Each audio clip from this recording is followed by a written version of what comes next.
Good morning. आज देखिए, आज ना लाइट गई और आज हमने जनरेटर भी रखा तो लाइट कटी नहीं। और आज मैं देख रहा हूँ अटेंडेंस ऑलमोस्ट 50% कम है, क्योंकि दो दिन प्रॉब्लम हो गई। तो कोई बात नहीं, ठीक है। जो भी जिनके फ्रेंड है बता दीजिएगा लाइट वापस आ गई है और हमने जनरेटर का भी अरेंजमेंट कर लिया है। तो कैसा रहा आप लोग का कल Valentine? Online student good morning. हाँ, अच्छा रहा? कोई नहीं रहा? अबे पढ़ाई है साथ में, आपने अच्छा पढ़ाई किया है, क्या दिक्कत है? चलिए तो शुरू करते हैं। आज से हम लोग ऐसे स्टार्ट करते हैं और इससे में अभी ब्रॉडली मैं 4 बातों पे फोकस करूंगा, ठीक है। पहले हम लोग आज एसी की क्लास में मैं ज़्यादा समय नहीं लूँगा। पहले हाफ एन आवर हम लोग समझेंगे 4-5 बातों को, इसकी importance, trend, demand and then structure, और फिर हम लोग आज के प्रैक्टिस पे स्टार्ट हो जाएंगे। हर दिन हम लोग क्लास में 3 से 4 क्वेश्चन प्रैक्टिस करेंगे। और आज मैं जब पहला डे है तो स्टार्ट ही करूंगा मोस्ट डिफिकल्ट थिंग से, और वो है मुहावरा। मुहावरा मैक्सिमम लोगों को लगता है कि बहुत डिफिकल्ट है। आज मैं 3 एग्जाम्पल लूँगा और उन 3 एग्जाम्पल में पहले आपको 4-5 मिनट सोचने को दूंगा और उसके बाद मैं उसको एक्सप्लेन करूँगा, फिर उसके बाद उसका मॉडल आंसर भी दूंगा, ठीक है। ये बताने के लिए कि जो आप सोच रहे हैं, जो आप उसको पेपर पे कन्वर्ट नहीं कर पाए, जो आपने मेरी डिस्कशन सुना, उसके बाद कम शब्दों में कैसे उन बातों को लिख जाना है। फिर आप घर जाएंगे, उनको अच्छे से एक बार पढ़ेंगे और उसको फिर से लिख के लाएंगे, और उसके बाद हमसे क्या कराएंगे? चेक कराएंगे। क्लियर है? तो चलिए एक एक करके हम लोग मूव करते हैं चीज़ों को। सबसे पहले समझते हैं हम अपने इस पूरे एस्से की जर्नी में कि आखिर एस्से हमारा इम्पॉर्टेंट क्यों है। इन सब बात को करने में मुझे 20 से 25 मिनट लगेंगे और उसके बाद हम लोग मेन सब्जेक्ट पे आ जाएंगे। क्लियर है? चलिए हम लोग सबसे पहले समझते हैं कि आज हमारा जो ये एस्से सब्जेक्ट है ये इतना इम्पॉर्टेंट क्यों हो गया है। तो सबसे पहले समझे तो एस्से ऑप्शनल सब्जेक्ट की जगह पे आया है, आप सबको पता है। और ये स्टार्ट हुआ आपको कब से? 68 बीपीएससी से। उससे पहले ये एस्से का पेपर होता नहीं था। और जैसा ऑप्शनल 300 मार्क्स का होता है, एस्से भी आपका कितना है? 300 मार्क्स का है। अब एक बात देखिएगा, लेकिन यहां पे पैराडॉक्स है। क्या है पैराडॉक्स? थोड़ा समझने की कोशिश कीजिएगा कि जब ऑप्शनल सब्जेक्ट होता था तो बच्चे अपना ऑलमोस्ट हाफ टाइम प्रिपरेशन का किसको देते थे? ऑप्शनल सब्जेक्ट को। वो ऐसे सोचते थे जीएस एक साइड और ऑप्शनल एक साइड।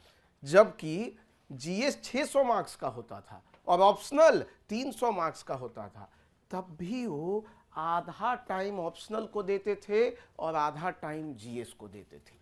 लेकिन जब से एस्से आया है, ऐसा उनके दिमाग में होता नहीं है। वो क्या करते हैं? सबसे कम समय किसको देते हैं? एस्से को सबसे लीस्ट टाइम देते हैं।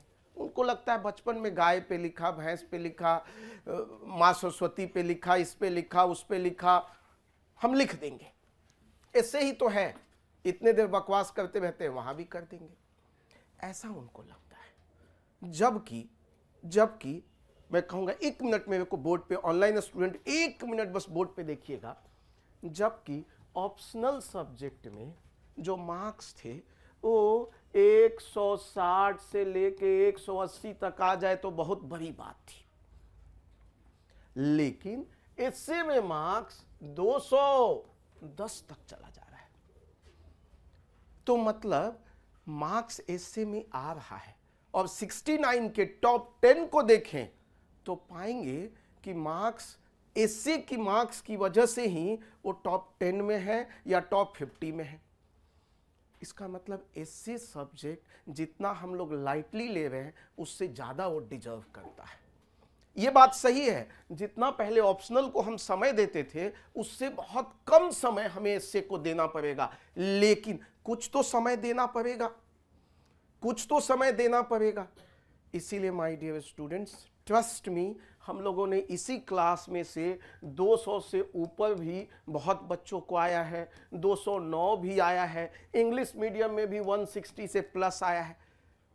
अब एक और डाउट बच्चों को लगता है कि सर हिंदी मीडियम में ना पिछले बार बहुत बच्चों को ऐसे में बहुत अच्छा मार्क्स आया, तो इस बार बहुत बच्चा बोला इंग्लिश मीडियम का सर मैं हिंदी मीडियम में शिफ्ट हो रहा हूं। क्या ये सही स्ट्रैटेजी है? अब उससे पहले, इस आंसर को मैं करने से पहले थोड़ा पीछे जाऊंगा। 68 में देखें, 68 में तो इंग्लिश वालों को क्या था? अच्छा स्कोर था। हाँ, बहुत ग्रेट स्कोर नहीं था, बट बहुत अच्छा इंग्लिश मीडियम में स्कोर रहे। हिंदी मीडियम को भी अच्छा रहा, लेकिन ऐसा नहीं था कि इंग्लिश मीडियम में मार्क्स कम रहे। 69 में हिंदी मीडियम को मुझे लगता है शायद सरकार की ओर से ही कुछ इंस्ट्रक्शन मिला होगा, बीपीएससी की ओर से इंस्ट्रक्शन मिला होगा, क्योंकि हिंदी के रिजल्ट बहुत दिनों से अच्छे नहीं आ रहे थे, तो हिंदी मीडियम को मार्क्स थोड़ा ज़्यादा दिया गया। लेकिन क्या ये हर साल होगा? ऐसा होता नहीं है, ठीक है, उनको बैलेंस करना है। तो इसीलिए ये भी हुआ कि इस बार इंग्लिश छोड़ के हिंदी में गए, पता चला इस बार इंग्लिश के बहुत अच्छे मार्क्स हो गए और हिंदी को मार्क्स ही नहीं मिला। आप पिछले 10 साल के पैटर्न को देखें तो आप मैक्सिमम टॉपर इंग्लिश मीडियम से देखेंगे, बहुत कम टॉपर आपको हिंदी मीडियम से मिलेंगे। 20 या 30% ही टॉपर हिंदी मीडियम से मिलेंगे, 60 to 70% टॉपर कहां से मिलेंगे थे? English medium. तो इसीलिए कह रहे हैं जो जहां है इंग्लिश मीडियम में पहले से हैं आप उसी पे कीजिए, हिंदी मीडियम में है हिंदी मीडियम में वही, बदलने का कोई मतलब नहीं है। क्लियर है यहां पे? कोई डाउट? तो ओवरऑल क्रक्स इतना ही आया कि इससे मोस्ट इंपॉर्टेंट सब्जेक्ट है अभी पूरे बीपीएससी में। दूसरा ये स्कोरिंग है, ये क्या है? स्कोरिंग है। और तीसरा टाइम, टाइम क्या लेता है? कम लेता है, ठीक है। चौथा इसके लिए हमको कंटेंट अलग से करने की कोई जरूरत नहीं है। कंटेंट हमको पेपर 1 एंड पेपर 2 से ही लेना। आज भी मैं 3 एग्जाम्पल लूंगा और उसमें दिखाऊंगा कि कैसे कंटेंट हम ऑलरेडी कर रहे हैं, जो हम पेपर 1 में पढ़ रहे हैं, पेपर 2 में पढ़ रहे हैं, करंट अफेयर में पढ़ रहे हैं, हमारा कंटेंट वही है, paper 1, paper 2 and current affair. हमें अलग से कोई भी कंटेंट एक्स्ट्रा करने की ज़रूरत नहीं है। 5% है, कुछ कोट्स हैं, कुछ एनेक्डोट हैं, कुछ स्टोरीज हैं, कुछ पोयम है, वो मुश्किल से 5% अलग से होगा। बाकी 95% आपका content already paper 1, paper 2 and current affair से आपको मिलेगा। इसका मतलब आपको एक्स्ट्रा एफर्ट कंटेंट के लिए नहीं करना है। जो आप पेपर 1 एंड पेपर 2 पढ़ रहे हैं उसी को यदि बहुत अच्छे मन से पढ़ेंगे, हाँ, प्रॉब्लम क्या है? वहां से कंटेंट को उठाना, वो सीखना होगा आपको, और वो हम लोग देखेंगे। तो इसीलिए अभी ऐसे पे हमको फोकस करना चाहिए। सबसे इंपॉर्टेंट 300 मार्क्स का है, स्कोरिंग बहुत है, कम समय लेता है, एंड कंटेंट के लिए हमको कहीं भागने की जरूरत नहीं है। अब यहाँ पे एक क्वेश्चन आता है, कुछ बच्चों का पॉइंट है कि सर हम क्या कोई किताब ले लें क्या? पिछले साल का क्वेश्चन पेपर का जो किसी ने सॉल्यूशन दिया है रट्टा मार जाएं क्या? सर कुछ बुक मार्केट में बुक है 50 ऐसे 100 ऐसे, क्या मैं उसको रट्टा मार जाऊं क्या? लेकिन माय डियर स्टूडेंट, ऐसा होता कहाँ है कि सेम क्वेश्चन आ जाए? क्वेश्चन में एक शब्द चेंज हो गया, पूरा ऐसे चेंज हो गया। लेकिन प्रॉब्लम क्या है? यदि हमने रट्टा मार लिया, उसके क्लोजली कहीं भी मिलता जुलता है, हम वो लिख के आएंगे जो रट्टा मारे हुए हैं। इसीलिए मेरा स्टूडेंट से रिक्वेस्ट है कि वैसी बुक्स को अवॉइड कीजिए, और आपको सीखना क्या चाहिए? थिंकिंग। और वही हम अभी कराने जा रहे हैं कि हमें सोचना कैसे है, हमें इंट्रो में कैसे सोचना है, हमें बॉडी में कैसे सोचना है, कंक्लूजन में कैसे सोचना है। अगले 7 से 8 दिनों में मैं आपकी ऐसी प्रैक्टिस करा दूंगा कि हर पैराग्राफ आपको सोचने की क्षमता होगी, हर पैराग्राफ में सोचना कैसे चाहिए।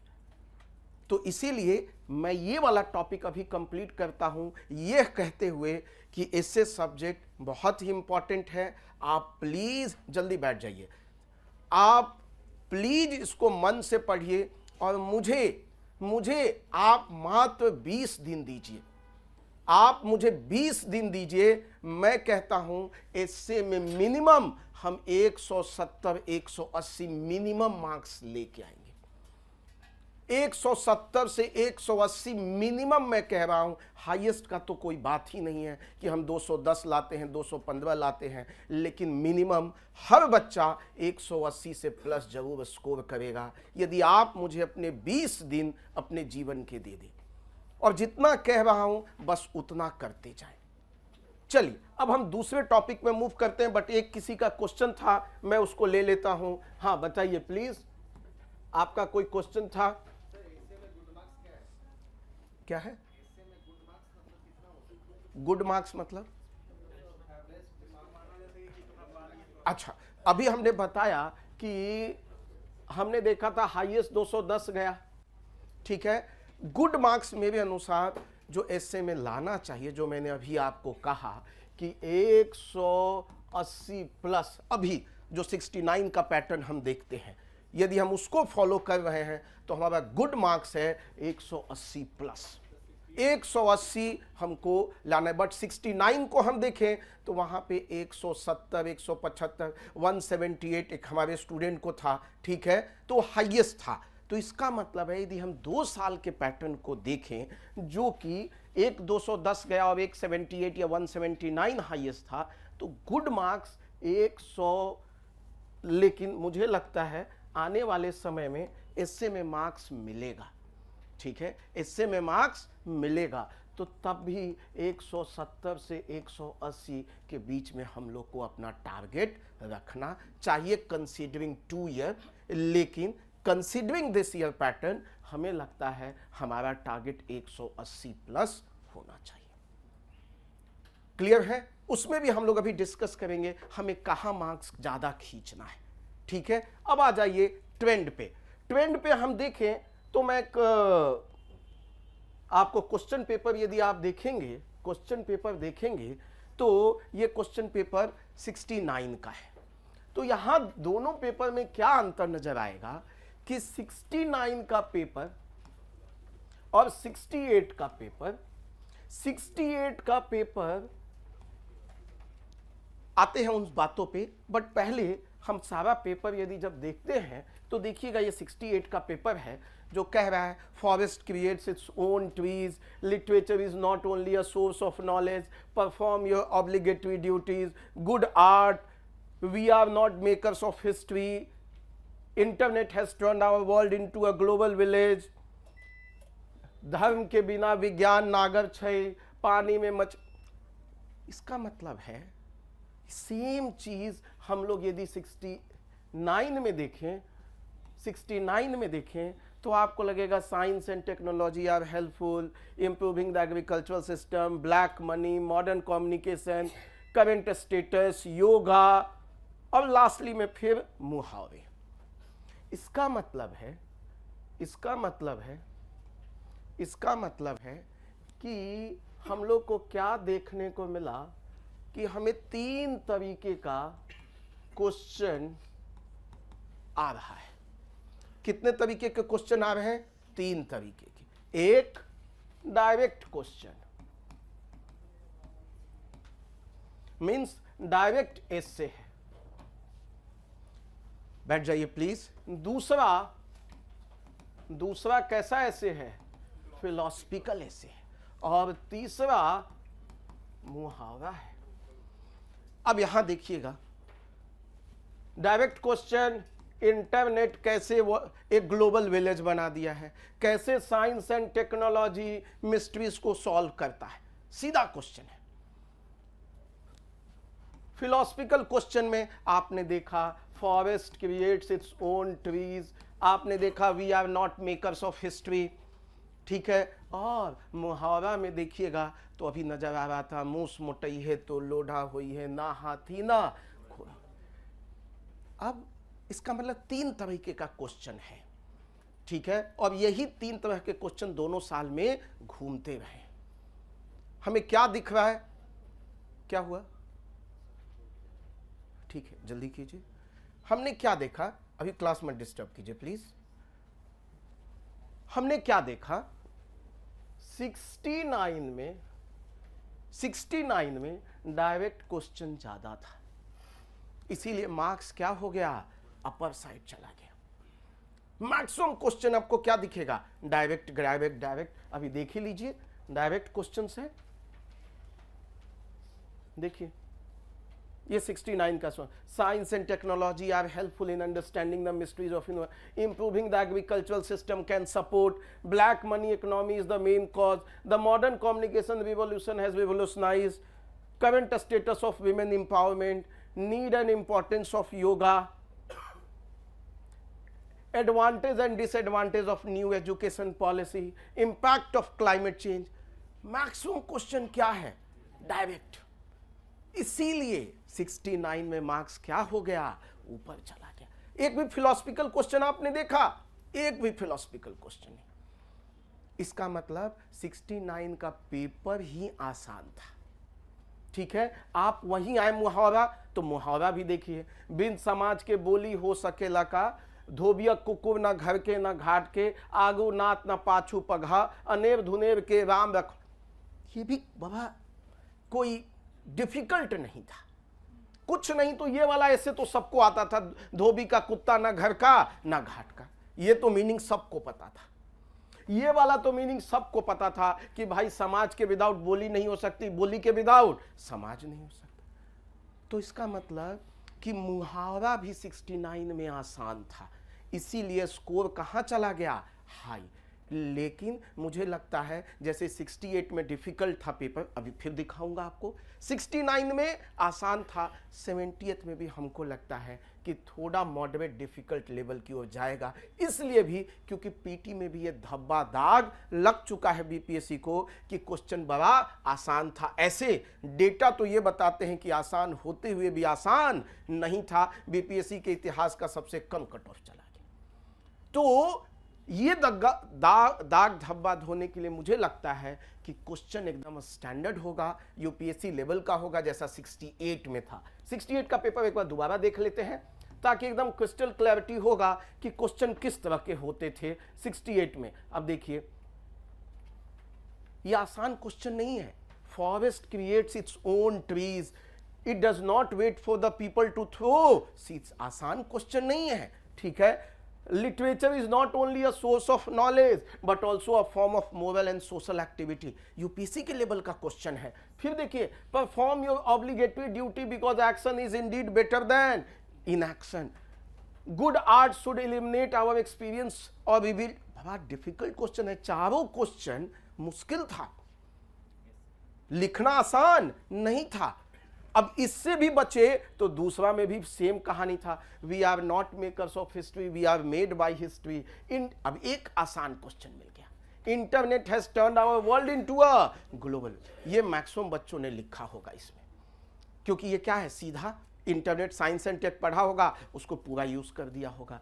लेकिन फिर देखिए, thought is the base of life, education seeking change after Covid, ये भी आसान क्वेश्चन था। तो इन दोनों में से बच्चों ने लिखा होगा, लेकिन ऊपर वाले में क्या था, डिफिकल्ट क्वेश्चन था। इसका मतलब 68 में पेपर रिलेटिवली डिफिकल्ट था। आगे बढ़ते हैं, हम यदि मुहावरों को भी देखें तो धर्म के बिना विज्ञान नागर छै, विज्ञान के बिना धर्म आनर छै। तो इसका एक चीज पैटर्न आपने देखा, 69 में भी कह रहा है समाज के बिना बोली नहीं, बोली के बिना समाज, मतलब ये रिपीट कर रहा है। इसका मतलब ऐसा जितना तरह का मुहावरा है उसको हम लोग को ऑलवेज ध्यान में रख लेना है, क्योंकि एक क्वेश्चन ऐसा ही पैटर्न पे आ सकता है। दूसरा, पानी में मछलियां नौ कुट, ये भी डिफिकल्ट मुहावरा था, मैक्सिमम लोगों को इसका मतलब ही नहीं पता, ठीक है। फिर अगला खेती आगे आगे, पिछला खेती भाग, इसका भी मतलब मैक्सिमम लोगों को पता नहीं था। लास्ट वाला तो सबके ऊपर से ही चला गया, मूस मोटई है तो लोढ़ा हो, ये ना हाथी ना। खत्म। तो इसका मतलब यहां भी मुहावरा क्या था, डिफिकल्ट था 69 के कंपैरिजन में। तो इसका मतलब है कि जो हम लोगों ने देखा यहाँ डायरेक्ट क्वेश्चन 68 में आसान था, 69 में आसान था, और दार्शनिक क्वेश्चन मैक्सिमम कहाँ थे, 68 में थे। मुहावरा का लेवल 69 में कम डिफिकल्ट था और 68 में डिफिकल्टी लेवल क्या थी, ज़्यादा थी।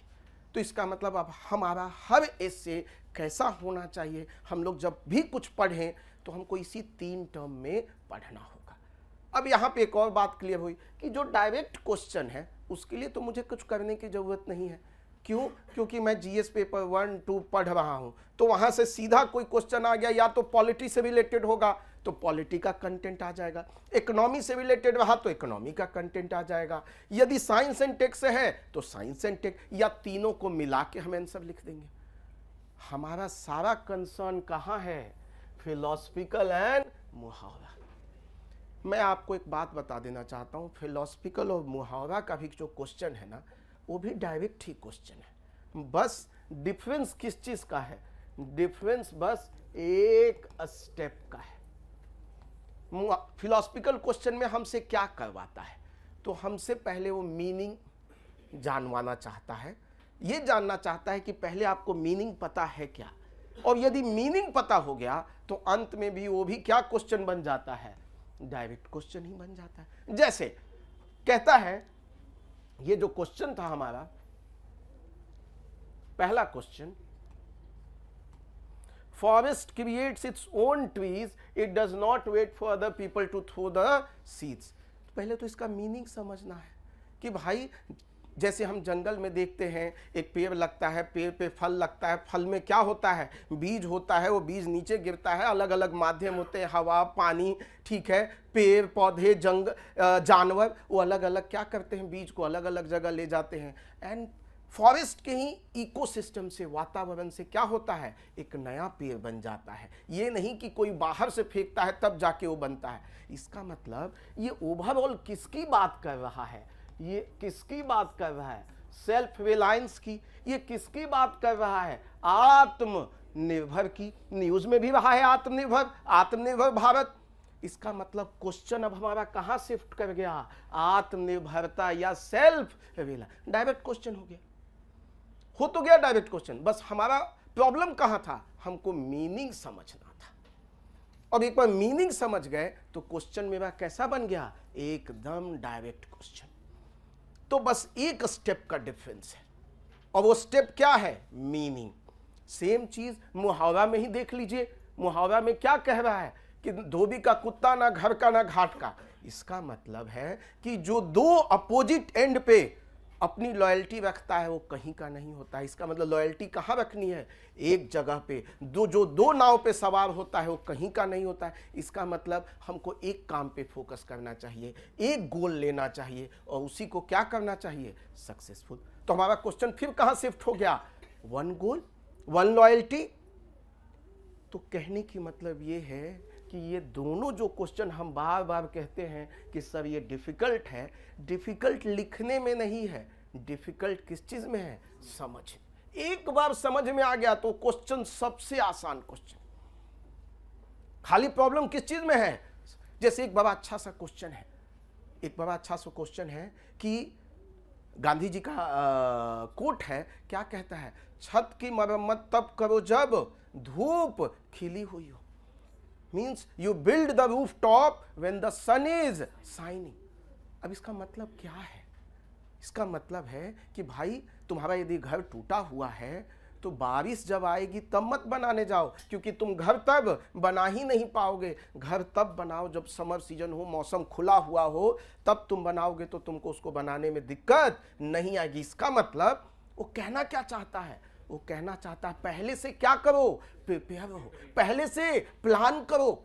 जो आने वाली प्रॉब्लम है उसको भांपो और पहले से प्लान रहो, पहले से प्रिपेयर्ड रहो। इसका मतलब सारा क्वेश्चन अब कहां शिफ्ट हो गया, प्लानिंग एंड प्रिपरेशन पे, पहले से रेडीनेस पे।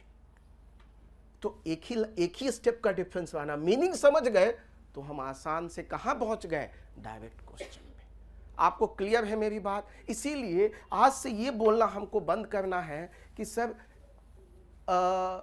डायरेक्ट ये फिलोसफिकल क्वेश्चन क्या होता है, बहुत डिफिकल्ट होता है। कोई फिलोसफिकल क्वेश्चन डिफिकल्ट नहीं होता है, हमको बस एक स्टेप खाली मीनिंग पता चल जाएगा, हमारा काम हो जाएगा। और उसी मीनिंग के लिए कम से कम हम लोग 40 से 50 क्वेश्चन सॉल्व करेंगे। किसका? फिलोसफिकल का। मुहावरे का कम से कम 20 से 25 क्वेश्चन सॉल्व करेंगे। इतना प्रैक्टिस करेंगे। आज ही जैसे हम 3 क्वेश्चन प्रैक्टिस करेंगे और बड़ा अच्छा अच्छा क्वेश्चन लेके आया हूं, आज के रेलेवेंस में क्वेश्चन लेके आया हूं, आपको मजा आएगा। ठीक है, हम लोग उस पर आएंगे थोड़ी देर बाद। यहां तक सबको क्लियर? ऑनलाइन स्टूडेंट यहां तक क्लियर? आप लोग को कोई डाउट यहां तक? आगे बढ़ूं मैं? चलिए, तो थर्ड, अब हम लोग थर्ड बढ़ते हैं। हम लोगों ने क्या क्या समझ लिया? हम लोगों ने अभी तक डिमांड से पहले हम लोगों ने समझ लिया है इंपॉर्टेंस, इंपॉर्टेंस के बाद ट्रेंड, अब डिमांड। कि भाई आपका क्वेश्चन आएगा कि सर यूपीएससी या बीपीएससी हमसे एसए में चाहता कैसे है। एक स्टूडेंट का बड़ा अच्छा क्वेश्चन था अभी, जैसा उन्होंने पूछा कि सर गुड मार्क्स क्या है, आप अपना टारगेट क्या देते हैं, एवरेज बच्चे को क्या आना चाहिए, हम क्या सोच के चलें कि हम लिस्ट में हो। वैसे ही आपसे एक नेक्स्ट सवाल आना चाहिए था कि सर आप बार बार एसए की बात कह रहे हैं, लेकिन जो कॉपी चेक कर रहा है, जो बीपीएससी है, वो हमसे चाहता क्या है एसए में, ये तो पहले बताइए, तब आगे बढ़िएगा। तो आइए हम लोग अब थोड़ा सा इस पे डिस्कस करते हैं। अब एक बात बता दूं यहां कि बीपीएससी ऐसा कोई भी सिलेबस नहीं देता है। किस चीज का? एसए का। ऐसा कोई भी सिलेबस नहीं दिया है, लेकिन यूपीएससी जो है वो अपने सिलेबस में कुछ बातों का जिक्र किया है कि इससे में हमारी डिमांड क्या होगी। तो मैं यूपीएससी से ही क्लू लेता हुआ बीपीएससी में उसको करने की कोशिश करेंगे, क्योंकि यूपीएससी कौन है? डैडी है हमारे। कौन है? पापा जी हैं, ठीक है, और बीपीएससी थोड़ा उनका बेटा है। तो हम लोग को क्या करना होगा? यदि यूपीएससी को फॉलो करेंगे तो बीपीएससी अच्छा हमारा काम होगा ही होगा। तो यूपीएससी से ही हम लोग सोचते हैं कि उन्होंने अपने सिलेबस में क्या कहा है। क्लियर है? आगे बढ़े। तो एक फॉर्मूला है जो हम लोग अभी यूज करेंगे,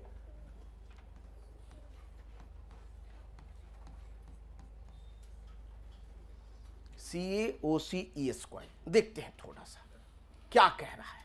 ठीक है, सी कहता है क्लोजली, लिख लीजिएगा प्लीज। ए कहता है अरेंज, ओ कहता है ऑर्डरली, सी कहता है कंसाइज, ई कहता है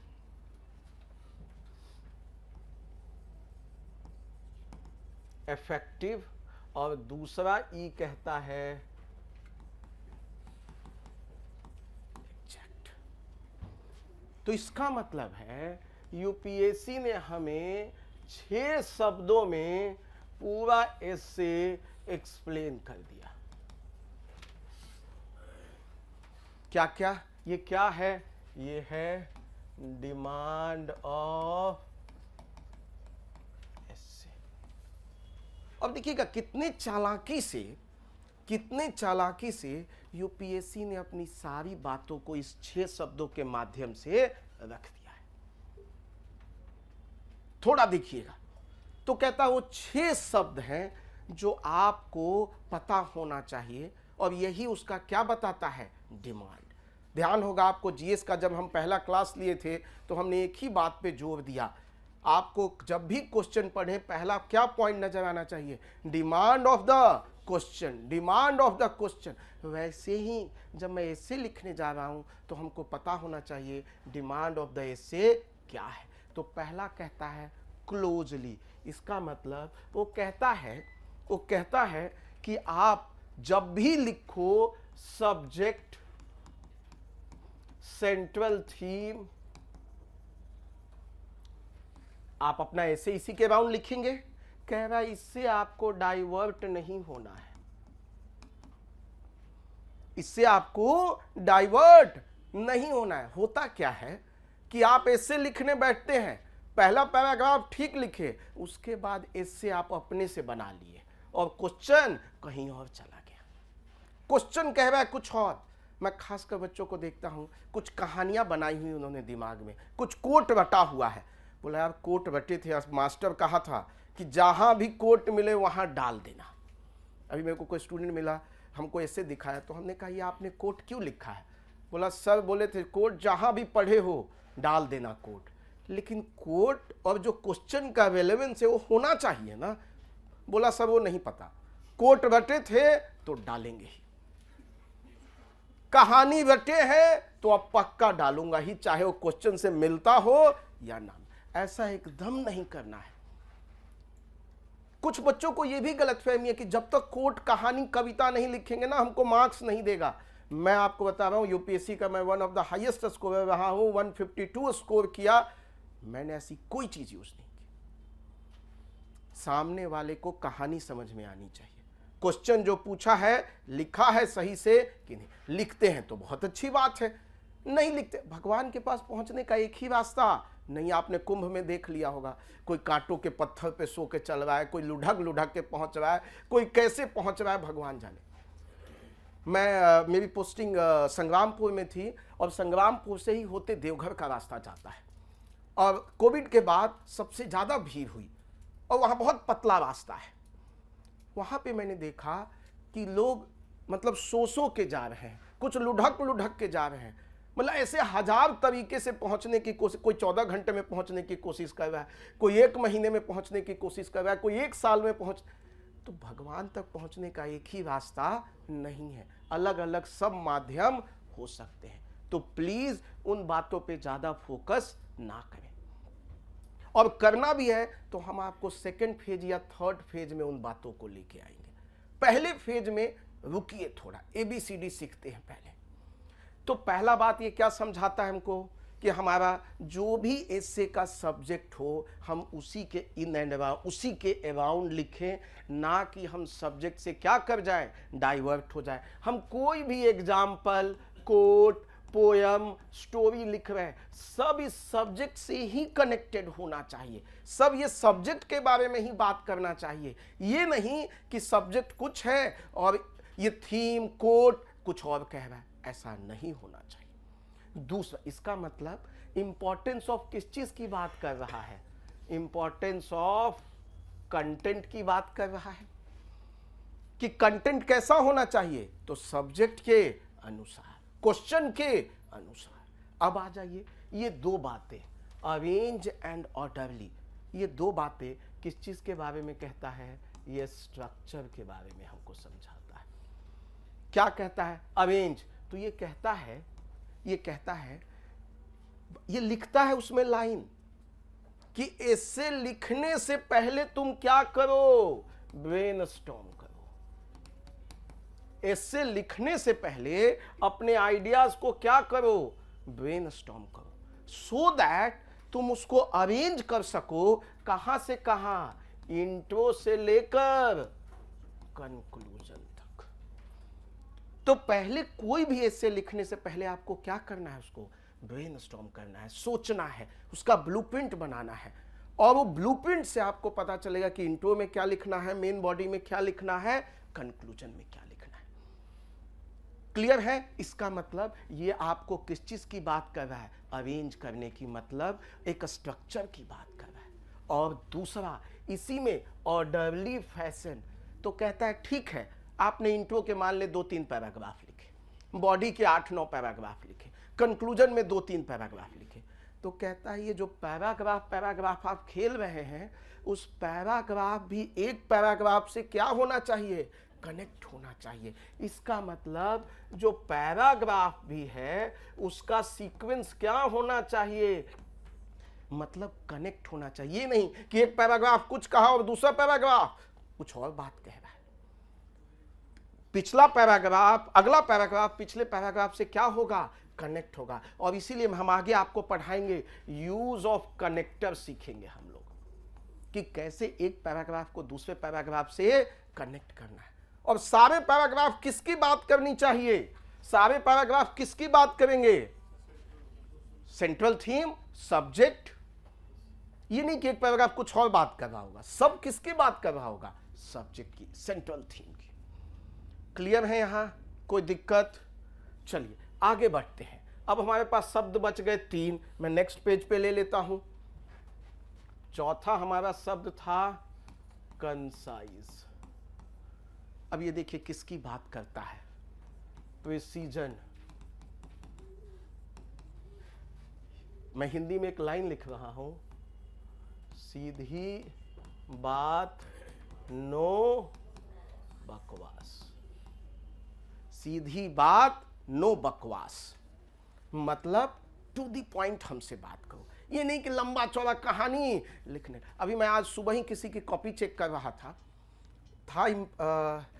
चंपारण सत्याग्रह कैसे एक वाटर शेड मूवमेंट है, how Champaran Satyagraha is a water shade movement. तो मैंने देखा एक पैराग्राफ, उसमें मेंशन था राजकुमार शुक्ला गांधी जी को मनाने फलाना जगह गए, उनको मिलने नहीं दिया गया, माने नहीं, फिर उनके बाद दूसरे तरीके से गांधी जी के पास पहुंचे, गांधी जी माने, गांधी जी चंपारण पहुंचे और उनका खूब स्वागत, फलाना फलाना फला। क्यों कह रहे हैं हम, क्यों कह रहे हैं? इसका कहीं भी क्वेश्चन से लेना देना था ही नहीं। एक लाइन में कह सकते थे संतोषी जी ने, राजकुमार शुक्ल जी ने क्या किया, उनको इनवाइट किया और गांधी जी चंपारण पर, बात खत्म हो गई। अब इसी को लपेट रहे हैं, ऐसा नहीं लिखना है। क्लियर है, एकदम टू द पॉइंट, क्योंकि आपके पास शब्द कितने हैं, 700 से 800। किसी भी बात को कहने के लिए स्पेस नहीं है। अब आ जाइए पांचवा कहता है, बड़ा अच्छा शब्द है, इफेक्टिव, एंड छठा वर्ड एग्जैक्ट। इफेक्टिव किसकी बात कहता है, ये इंपॉर्टेंस ऑफ क्या दिखाता है, लैंग्वेज। कहता है हाँ उन शब्दों का प्रयोग करो जो शब्द कैसे हो, इंपैक्टफुल। और यहां लाइन लिखते हैं कि प्लीज डेकोरेटिव वर्ड यूज मत करो, हाई फाई लैंग्वेज यूज मत करो, कॉम्प्लेक्स लैंग्वेज मत यूज करो। कैसा लैंग्वेज यूज करो, एकदम सिंपल लैंग्वेज। आपको पता है दुनिया में सबसे खूबसूरत कौन, सब the most simplest thing is the most beautiful thing. इसलिए लगता है ना सर मेरी तो लैंग्वेज हाई फाई नहीं है, हाई फाई लैंग्वेज की जरूरत है ही नहीं। तो आपको लैंग्वेज ऐसा चूज करना है, कैसा लैंग्वेज, एकदम सिंपल लैंग्वेज, लेमन लैंग्वेज, आम आदमी की बोलचाल भाषा। लेकिन शब्दों का चुनाव कैसा होना चाहिए, अच्छा होना चाहिए। शब्दों का चुनाव कैसा होना चाहिए, ऐसा शब्द जिसका इंपैक्ट हो। तो इसका मतलब ये किसका इंपॉर्टेंस बता रहा है, लैंग्वेज का। और लास्टली कहता है एग्जैक्ट। इसका मतलब है कि जो आप ग्रामर लिख रहे हैं या जो आपकी बातों का जो आप डायमेंशन लिख रहे हैं, ये सब एक ही बात को कहना चाहिए। कौन सा बात, सेंट्रल थीम। इसका मतलब आपका ग्रामर भी कैसा होना चाहिए, अच्छा होना चाहिए। ये नहीं कि ग्रामर कुछ भी एकदम आपको लिखना ही नहीं आ रहा है। बेसिक ग्रामर तो, अब बच्चा कहेगा सर हमको तो ग्रामर नहीं आता। ऐसा नहीं कि आपको ग्रामर नहीं आता, हाँ ग्रामर 100% में आपका 80-90%। तो कहते हैं ना 20-21 चलेगा, ऐसा थोड़े ना कि 20-25 चलेगा, ऐसा नहीं होगा। ये नहीं कि ग्रामर की ही पूरा क्या कर दें, एकदम तोड़ दें, ऐसा कहीं भी संभव नहीं है। तो देखिए आपको इस 6 वर्ड में उसने सम बता दिया कि सब्जेक्ट पे फोकस होना चाहिए, कंटेंट पे फोकस होना चाहिए। यहाँ स्ट्रक्चर की बात कर दी, जहाँ बताया इंट्रो बॉडी कंक्लूजन होना चाहिए। फिर बताया पैराग्राफ क्या होने चाहिए, आपस में कनेक्टेड होना चाहिए। फिर हम लोग आगे बढ़े तो इसने बता दिया सीधी बात नो बकवास टू दी पॉइंट लिखो, कम शब्दों में अपनी बातों को कहना सीखो। और पांचवा इफेक्टिव, मतलब लैंग्वेज सही यूज करो। और छठा कहता है ग्रामेटिकली करेक्ट होना चाहिए। और यही 6 requirement as a civil servant आप अपने लाइफ में देखते हैं क्या? वहाँ भी तो यही होता है। इसीलिए आपके एसए का एग्जाम लिया जाता है कि क्या ये व्यक्ति सिविल सर्वेंट बनने लायक है, क्या ये अपनी बातों को कम शब्दों में कह पाता है, क्या इसके पास बेसिक ग्रामर है, क्या बेसिक वोकैब है। तो ये हमारा क्या था, डिमांड था। यहां तक किसी को कोई प्रॉब्लम? ऑनलाइन स्टूडेंट आप लोग में किसी को कोई प्रॉब्लम? चलिए अब आगे बढ़ते हैं, आगे बढ़ते हैं। अब 4th पॉइंट है हमारा। अब ये 2 मिनट लगेगा नेक्स्ट पॉइंट पे। एक डाउट होता है बच्चों को कि सर एक मिनट, रोशन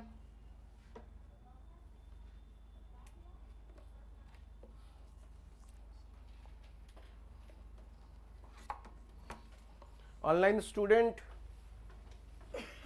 क्या हुआ? क्या जनरेटर नहीं चल रहा है? फिर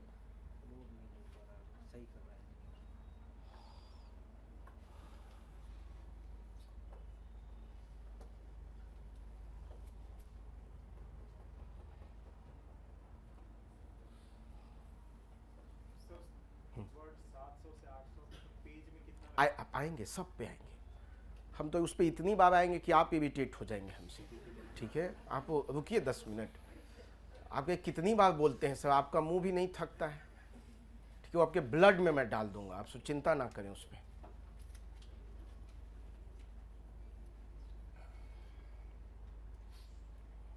यहाँ लग गया है जनरेटर?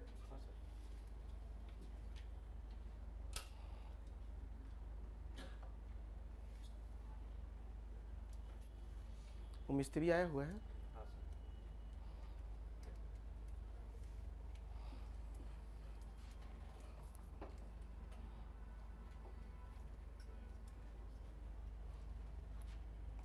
छोड़िए, आप रोशन को भेजिए,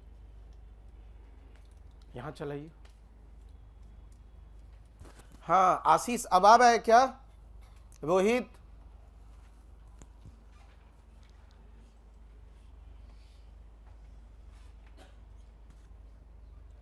रोहित आ रही है, मेरी आवाज सुनाई दे रही है? चलिए हम लोग आते हैं अपने पॉइंट पे। हम लोग कहाँ पे थे? Sorry, 4th point. हाँ 4th पॉइंट। कोई ऑनलाइन में बताओ, यस नो करो कुछ भी। यस ठीक है। चलो तो यहां देखते हैं, यहां कुछ बच्चों को एक डाउट होता है और गलतफहमी भी होती है। क्या होता है कि सर मेरे पास कंटेंट बहुत है, क्या मैं एक अच्छा ऐसे लिख दूंगा? मेरा मानना है कंटेंट बहुत ज्यादा है और स्ट्रक्चर 0 है। आप ब्रह्मा भी होंगे तो अच्छा ऐसे नहीं लिख पाएंगे। लिख लीजिएगा, आपको तो आता ही है, ऐसा नहीं कि नहीं आता है।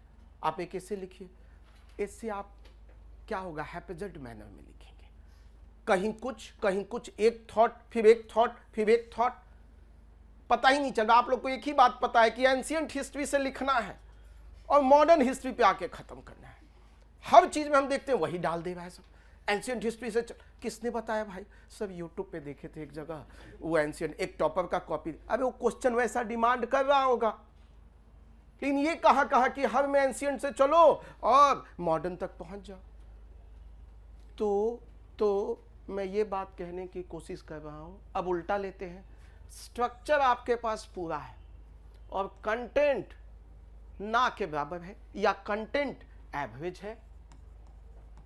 क्या मैं एक अच्छा ऐसे लिख सकता हूं? मैं फुल गारंटी देता हूं आप एक अच्छा ऐसे लिख सकते हैं। एवरेज भी कंटेंट आपके पास है तो आप क्या करेंगे, आप एवरेज मार्क्स जरूर अच्छा ले पाएंगे। इससे ज्यादा मार्क्स आएगा जहां कंटेंट है और स्ट्रक्चर नहीं, उससे अच्छा मार्क्स मिलेगा जहां स्ट्रक्चर है, कंटेंट एवरेज है। और यदि आपके पास कंटेंट और स्ट्रक्चर दोनों मिल जाए तो स्कोर फिर 180 से नीचे कोई रोक ही नहीं सकता है, कोई नहीं रोक सकता है।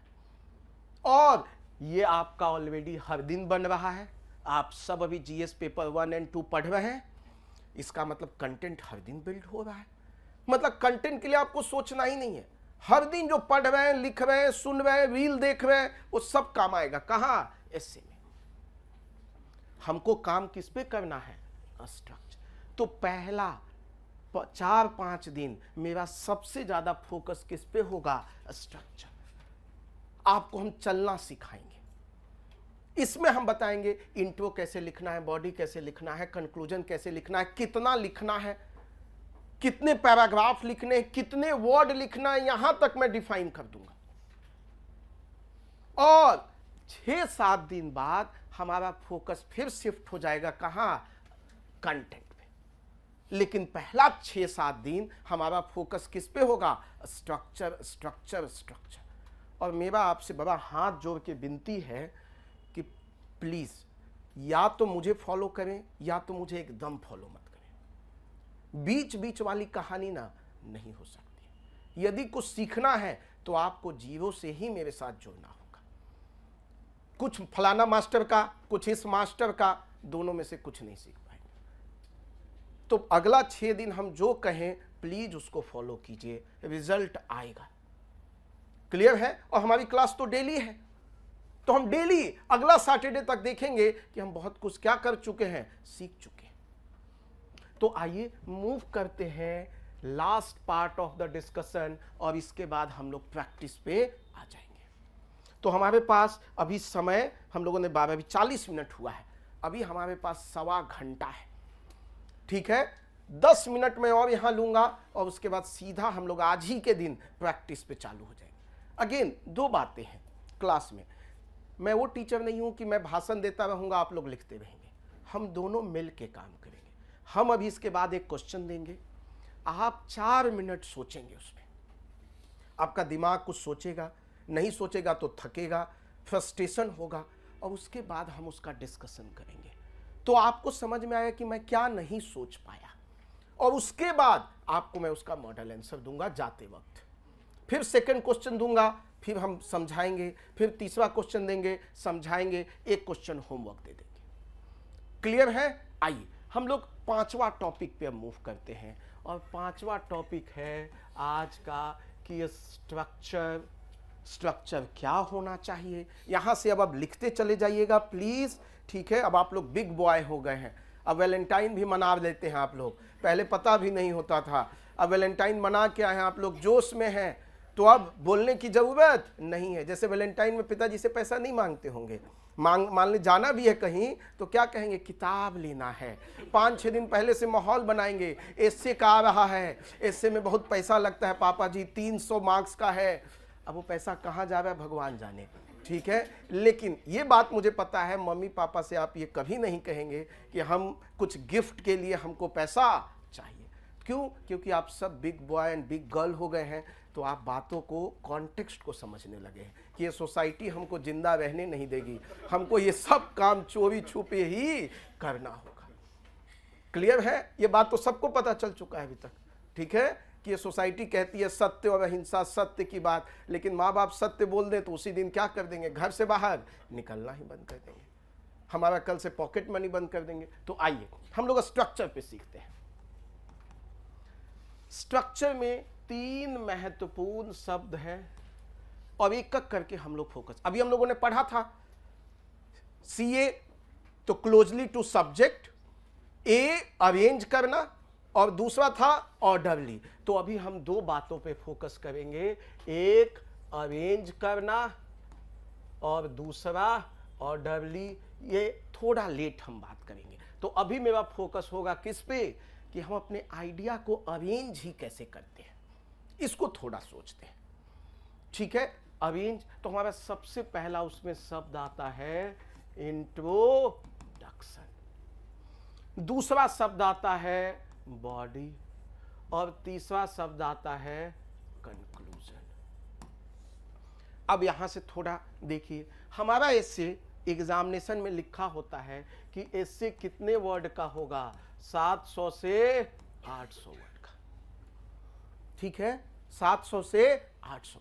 अब देखिए एग्जैक्ट वर्ड तो कोई नहीं लिख पाएगा, ठीक है, तो यहां से ध्यान रखना है कि एक पैराग्राफ में जनरली 60 से 70 वर्ड होते हैं और एक पैराग्राफ जनरली 6 से 7 लाइन का होता है। ये मैं इसलिए बता रहा हूं क्योंकि मैंने यहां तक देखा है कि एक एक पेज का भी लोग पैराग्राफ लिखते हैं। मैंने यहां तक देखा है 2-2 पेजों पैराग्राफ का, वो लय टूट ही नहीं रहा है, 2-2.5 पेज तक एक ही चल रहा है। तो मैं आपको बता दूं, कभी इंट्रो में भी देखता हूं बच्चों को ज़्यादा लिखना होता है तो 10-12 लाइन का एक पैराग्राफ है, उसको तोड़ दो, 6ठे लाइन पे या 5वें लाइन पे तोड़ दो, 2 भाग में डिवाइड कर दो, बट लंबा मत लिखो। एग्जामिनर को क्या होता है, चेकिंग में दिक्कत होती है। तो इसीलिए एक पैराग्राफ 6 से 7 लाइन, और 6 से 7 लाइन लिखने का मतलब है 60 से 70 वर्ड। क्लियर है हम लोग यहाँ पे? इसका मतलब यदि मुझे 700 से 800 शब्द लिखना है और 12 छक्के 72, 12 सते 84, इसका मतलब कि यदि मैं 12 पैराग्राफ लिख दूं तो मेरा इससे काम चल जाएगा क्या? 60 वर्ड हुआ तो 12 छक्के 72 और 70 वर्ड हुआ तो 12 सते 84, 840, मतलब 800 के आसपास है, क्योंकि एक एक लाइन तो गिनेंगे नहीं अब हम। क्लियर है? कोई डाउट? तो इसीलिए पहला क्वेश्चन आपके आंसर का कि हम ऐसे कितना लिखें, तो ऐसे लिखिएगा आप 12 पैराग्राफ। 12 पैराग्राफ, आज के बाद इससे 12 पैराग्राफ से ऊपर जाएगा ही नहीं, क्योंकि यदि आपने एक भी पैराग्राफ एक्स्ट्रा लिख दिया दूसरे में एक एक्स्ट्रा, तो क्या हो जाएगा, तीसरा जो ऐसे है वो रूठ जाएगा, क्योंकि उसमें आप कंप्लीट नहीं कर पाएंगे। और यहां मैं आपको बताना चाहूंगा कि एसए का पेपर बीपीएससी का पेपर यूपीएससी के पेपर से ज्यादा डिफिकल्ट। क्यों? क्योंकि कितने ऐसे लिखने हैं? 3। यहां कितने लिखने हैं? 2। 3 बार आपको दिमाग ऑन एंड ऑफ करना है, 3 बार। और मैं आपको एक बता दूं, चलिए कोई क्वेश्चन में तो आधा लिखे तो मार्क्स मिल जाएगा, लेकिन ऐसे में आधी बात लिखे तो उसके मार्क्स मिलने की प्रोबेबिलिटी क्या है? कम है। इसीलिए इसका मतलब है तीनों ऐसे क्या करना होगा? कंप्लीट करना है। और तीनों के लिए कितने घंटे हैं? 3 ही घंटे हैं। इसका मतलब हर एक हिस्से के लिए 1 ही घंटा है, और 1 ही घंटे में मुझे 700 से 800 शब्द लिखने हैं। इसीलिए कम लिखो, टू द पॉइंट लिखो, लेकिन तीनों ऐसे को कंप्लीट करो। ठीक है, आऊंगा मैं। तीनों ऐसे को क्या करो? हो सकता है आपके डाउट में पहले ही ले लूं, तो 2-4 मिनट रुक जाइए। ठीक है, क्लियर है यहां पे? कोई डाउट? तो इसके लिए आज के बाद हमको क्या दिमाग में रखना है? कितना लिखना है? पैराग्राफ 12। अब सवाल ये बच्चा भी हमसे पूछता है, मैं इसलिए बोल रहा हूं कि बच्चों, मैं किसी के भी बच्चे का डाउट जो है वो मैं बहुत सीरियसली लेता हूं। ये नहीं कि मॉक कर रहा हूं कि भाई बच्चा कैसा डाउट पूछ रहा है। डाउट, हर डाउट इक्वली इंपॉर्टेंट है। बहुत बार बच्चा पूछता है कि सर ये कितने पेज में आएगा, तो मैं कह रहा हूं पेज बड़ा लंबा लंबा मिलता है। आप पेज को, एक पेज में 2 पैराग्राफ, एक पैराग्राफ, दूसरा पैराग्राफ, तीसरा पैराग्राफ, चौथा पैराग्राफ, 5वां, 6ठा, 7वां, 8वां, 9वां, 10वां, 11वां। इसका मतलब कितने पेज हो गए? 6। That's all। आपको पेज देगा 10-10 पेज, 12-12 पेज। आपको बुरा लगेगा, भाई मैं कहीं छोड़ तो नहीं रहा, वहां बढ़े तो तीसरा ऐसे, बुरा मान जाएगी। क्लियरली है? टाइम उतना ही लिमिटेड है, आप बॉन्ड नहीं है। बॉन्ड का भी मतलब है कि टाइम पे खत्म करो। बॉन्ड क्यों फेमस है? वो टाइम पे क्या करता है? खत्म कर लेता है चीज को। तो प्लीज इससे ज्यादा, मतलब 12 पैराग्राफ कितने पेज? एक पेज में कितना? 2। ठीक है, तो एक पेज में कितने हो गए? 4। इसका मतलब टोटल 3 ही पेज हुए यदि हम दोनों साइड को लिए तो, और दोनों साइड को लिए तो 6 पेज हुआ। क्लियर है? 4×3 12। डन है? डन। चलिए अब आगे बढ़ते हैं कि सर आप कहोगे कि 12 को अब मैं कैसे कंक्लूड करूं, कैसे इन तीनों भागों में तोड़ूं। तो उससे पहले हम लोग समझते हैं कि ये जो इंट्रोडक्शन है, इसमें हम लोग 2 पैराग्राफ से ज्यादा नहीं लिखेंगे, I1 एंड I2। बॉडी में कितना? B1 से लेकर, मैं ऐसा क्यों कह रहा हूं अभी आपको बता दूंगा, C1 एंड C2, क्योंकि इंट्रोडक्शन कभी भी 10-15% से ज्यादा नहीं होता है, जो बॉडी है वो 70-80% से ज्यादा नहीं होता है, और फिर कंक्लूजन 10 से 15% से ज्यादा नहीं होता है। ठीक है, डन है।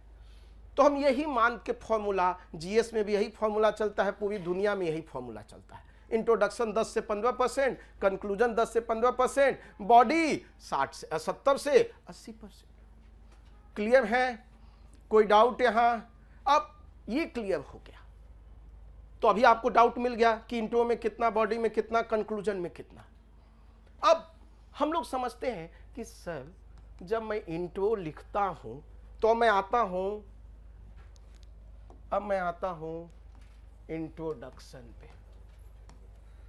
अब इसको थोड़ा डिटेल में डिस्कस करेंगे और इसी पे मैं क्वेश्चन दूंगा आपको, इसलिए आप कान खोल के एकदम अच्छे से सुनिए। मानता हूं थोड़ी सी गर्मी है क्योंकि लाइट कटी हुई है, लेकिन हम लोग अभी ध्यान से सुनेंगे ही तो क्वेश्चन लिख पाएंगे। हाँ प्लीज, अभी उस पे मैं भी आता हूं। आपका क्या क्वेश्चन था?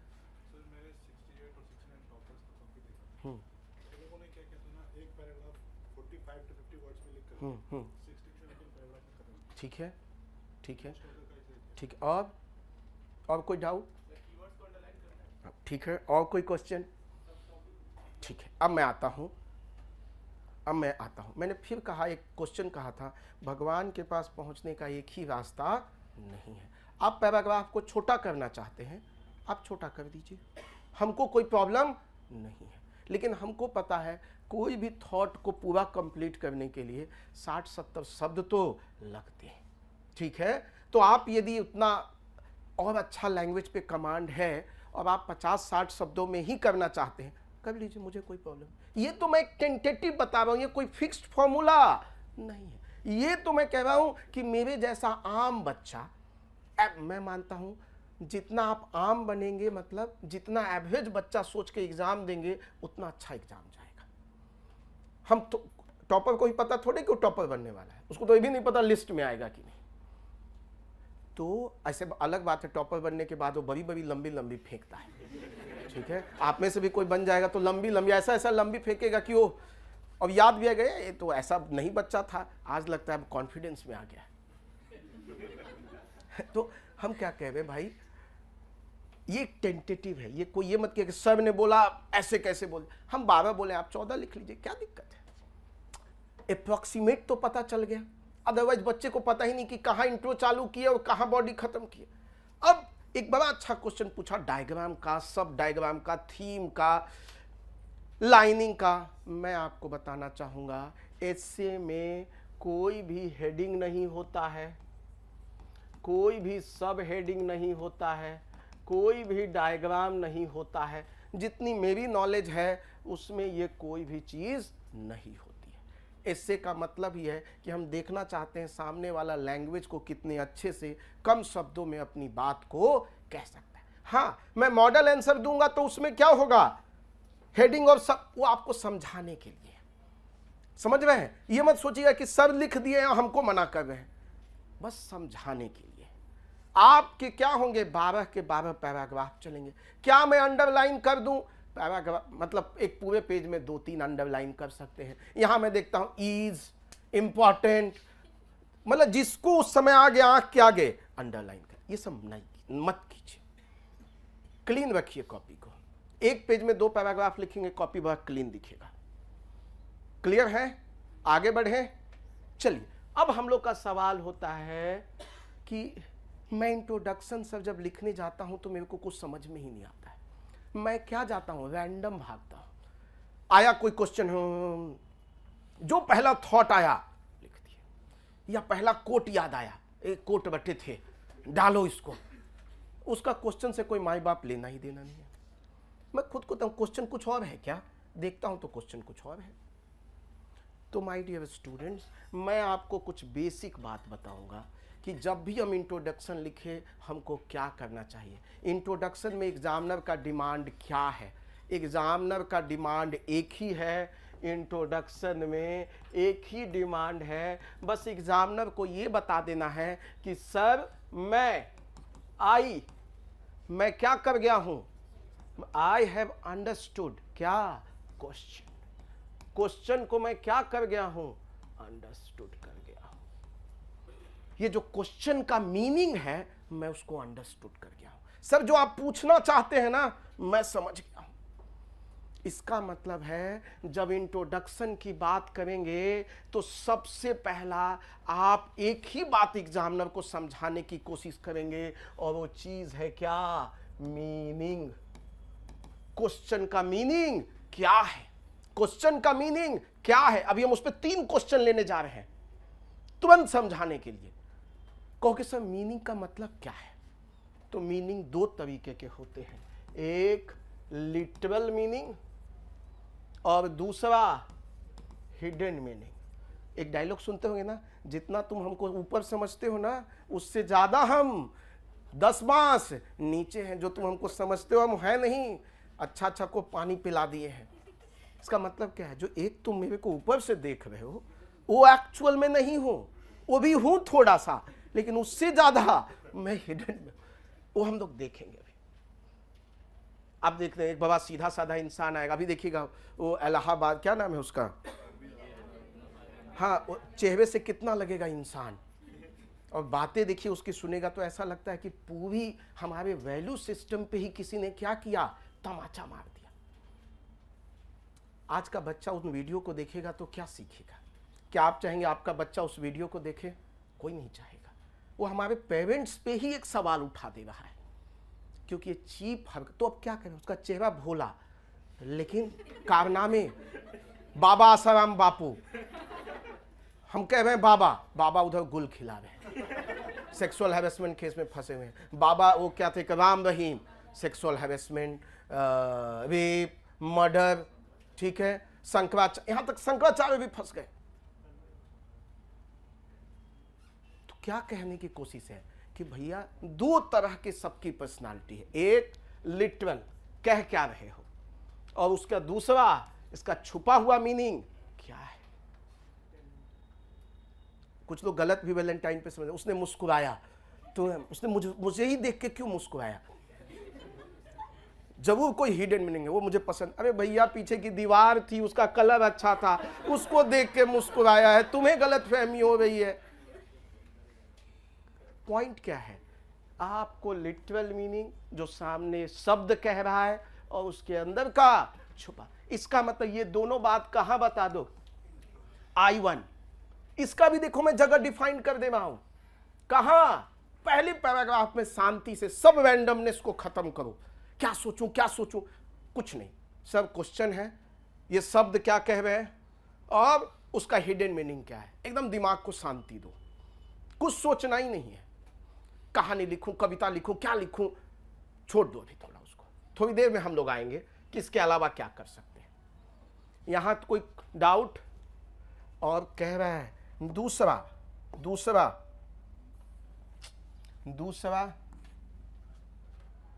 कह रहा है एक तो मीनिंग हो गया और दूसरा क्या, तो दूसरा कॉन्टेक्स्ट, दूसरा क्या हो गया, कॉन्टेक्स्ट, बैकग्राउंड।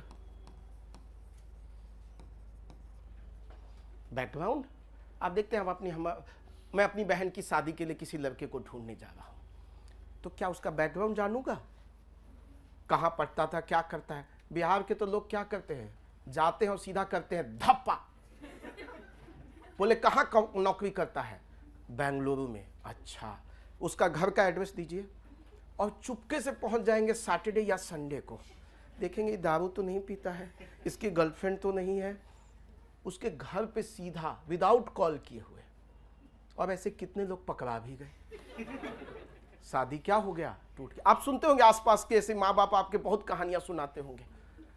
तो क्या करता है, बैकग्राउंड, कि आज ये क्वेश्चन क्यों पूछा गया है, आज ये सवाल क्यों आया है, आज ऐसा दुनिया भर में भारत में क्या हुआ कि आज ये क्वेश्चन तुमने मुझसे पूछा। तो देखिए एग्जामिनर कितना खुश होगा कि ये लड़का पहले पैराग्राफ में मीनिंग क्लियर कर दिया और दूसरे पैराग्राफ में तुरंत हमको भारत में या दुनिया भर में क्या चल रहा है उसके करंट अफेयर से जोड़ दिया। इसका मतलब आप इसको किससे कनेक्ट करेंगे? कॉन्टेक्स्ट और बैकग्राउंड किससे कनेक्ट होगा? करंट अफेयर से। करंट एग्जामिनर तुरंत उछल जाएगा, अरे ये तो बहुत मैच्योर्ड लड़का है, ये तो तुरंत करंट अफेयर को क्या किया? कनेक्ट कर दिया। तो इंट्रोडक्शन सिर्फ एंड सिर्फ दो, और ये कहां हम लिखेंगे? I2। देखिए सबका पोजीशन पता चल गया। अब मेरी कॉपी में थोड़ा भी लेफ्ट राइट अगले 6 दिन करोगे मैं काट दूंगा। मैं अभी अगेन मैं ये मान के चल रहा हूं आपको कुछ नहीं आता है, और जितने प्रकांड विद्वान हैं वो अगले 6 दिन के लिए मान ले कि आपको कुछ नहीं आता, हम एक नए तरीके से चल रहे हैं, तभी सीख पाएंगे। नहीं तो ना मेरा सीख पाएंगे ना पुराना जिससे पढ़े हैं उससे सीख पाएंगे। एक ही मेथड पे चलते हैं, क्लियर है? फिर इसके बाद मैं आपको कोट, एनेक्डोट, स्टोरी धीरे धीरे लेके आऊंगा, लेकिन पहले दिन नहीं। क्लियर है? कोई डाउट यहां? अब इसका मैं अगला पार्ट कल के क्लास में लूंगा, बट मैं चाहूंगा अभी तुरंत बताया हूं तो इस पे क्या कर लें? प्रैक्टिस कर लें। प्रैक्टिस कर लें तो आप अपना अपना ऑनलाइन स्टूडेंट सारे लोग कॉपी खोल लो। रुक गया है? नहीं, अब क्या है? एसे आफ्टर राइटिंग मुझे ही भेजोगे भाई। चलिए अब देखिए रोशन, ये हट गया बट कोई नहीं, मैं आपको क्वेश्चन अलग से लिख के दे देता हूं। चलिए पहला क्वेश्चन डे 1 प्रैक्टिस, एकदम नया क्वेश्चन है। वो क्वेश्चन हट गया, डालेंगे क्या? कितना समय लगेगा? 1 मिनट बहुत होता है, लगाइए। हमारे बोलचाल में क्या आ गया? हर काम के लिए 1 मिनट होगा। कहां? यहां से बक्सर मनेर कहेगा 5 मिनट पहुंच जाऊंगा। यहां का भाषा ही क्या है? 5 मिनट बोला इसका मतलब 1 घंटा। चलिए थैंक यू। मजाक कर रहा हूं रोशन साहब, बुरा मत मानिएगा। चलिए पहला क्वेश्चन बड़ा अच्छा है। देखिए, ओस के चटला से प्यास ना मिटे, ये मुहावरा है, मजा आएगा। अब आपका टाइम हो गया स्टार्ट। पहले आप लोग सोचेंगे 4 मिनट विदाउट बुदबुदाए, ठीक है? उसके बाद हम इसको एक्सप्लेन करेंगे प्रॉपर से 15 से 20 मिनट। सो डोंट वरी, पहले सोचो तो, डरते क्यों हो? 4 मिनट आप सोचो। ओस के चटला से प्यास ना मिटे। सोचो। ऑनलाइन स्टूडेंट अब भागना स्टार्ट कर देंगे। देखिए 3 ऐसे ही निकल गए। लिखिए भाई, सोचिए। अगेन लिखना नहीं है, सोचिए अपने पॉइंट्स क्या हो सकते हैं, क्या क्या कहानी हो सकती है। बाबा मजा आएगा इसको डिस्कशन में। अरे भैया लिखो तो, अभी लिखिए तो हम बात करेंगे इस पे। 4 मिनट तो सोचिए। 4 मिनट में हम डर रहे हैं, क्या सोचे। अरे सोच तो भाई, सोचिए। आप जो सोचना चाहते हैं सोचिए।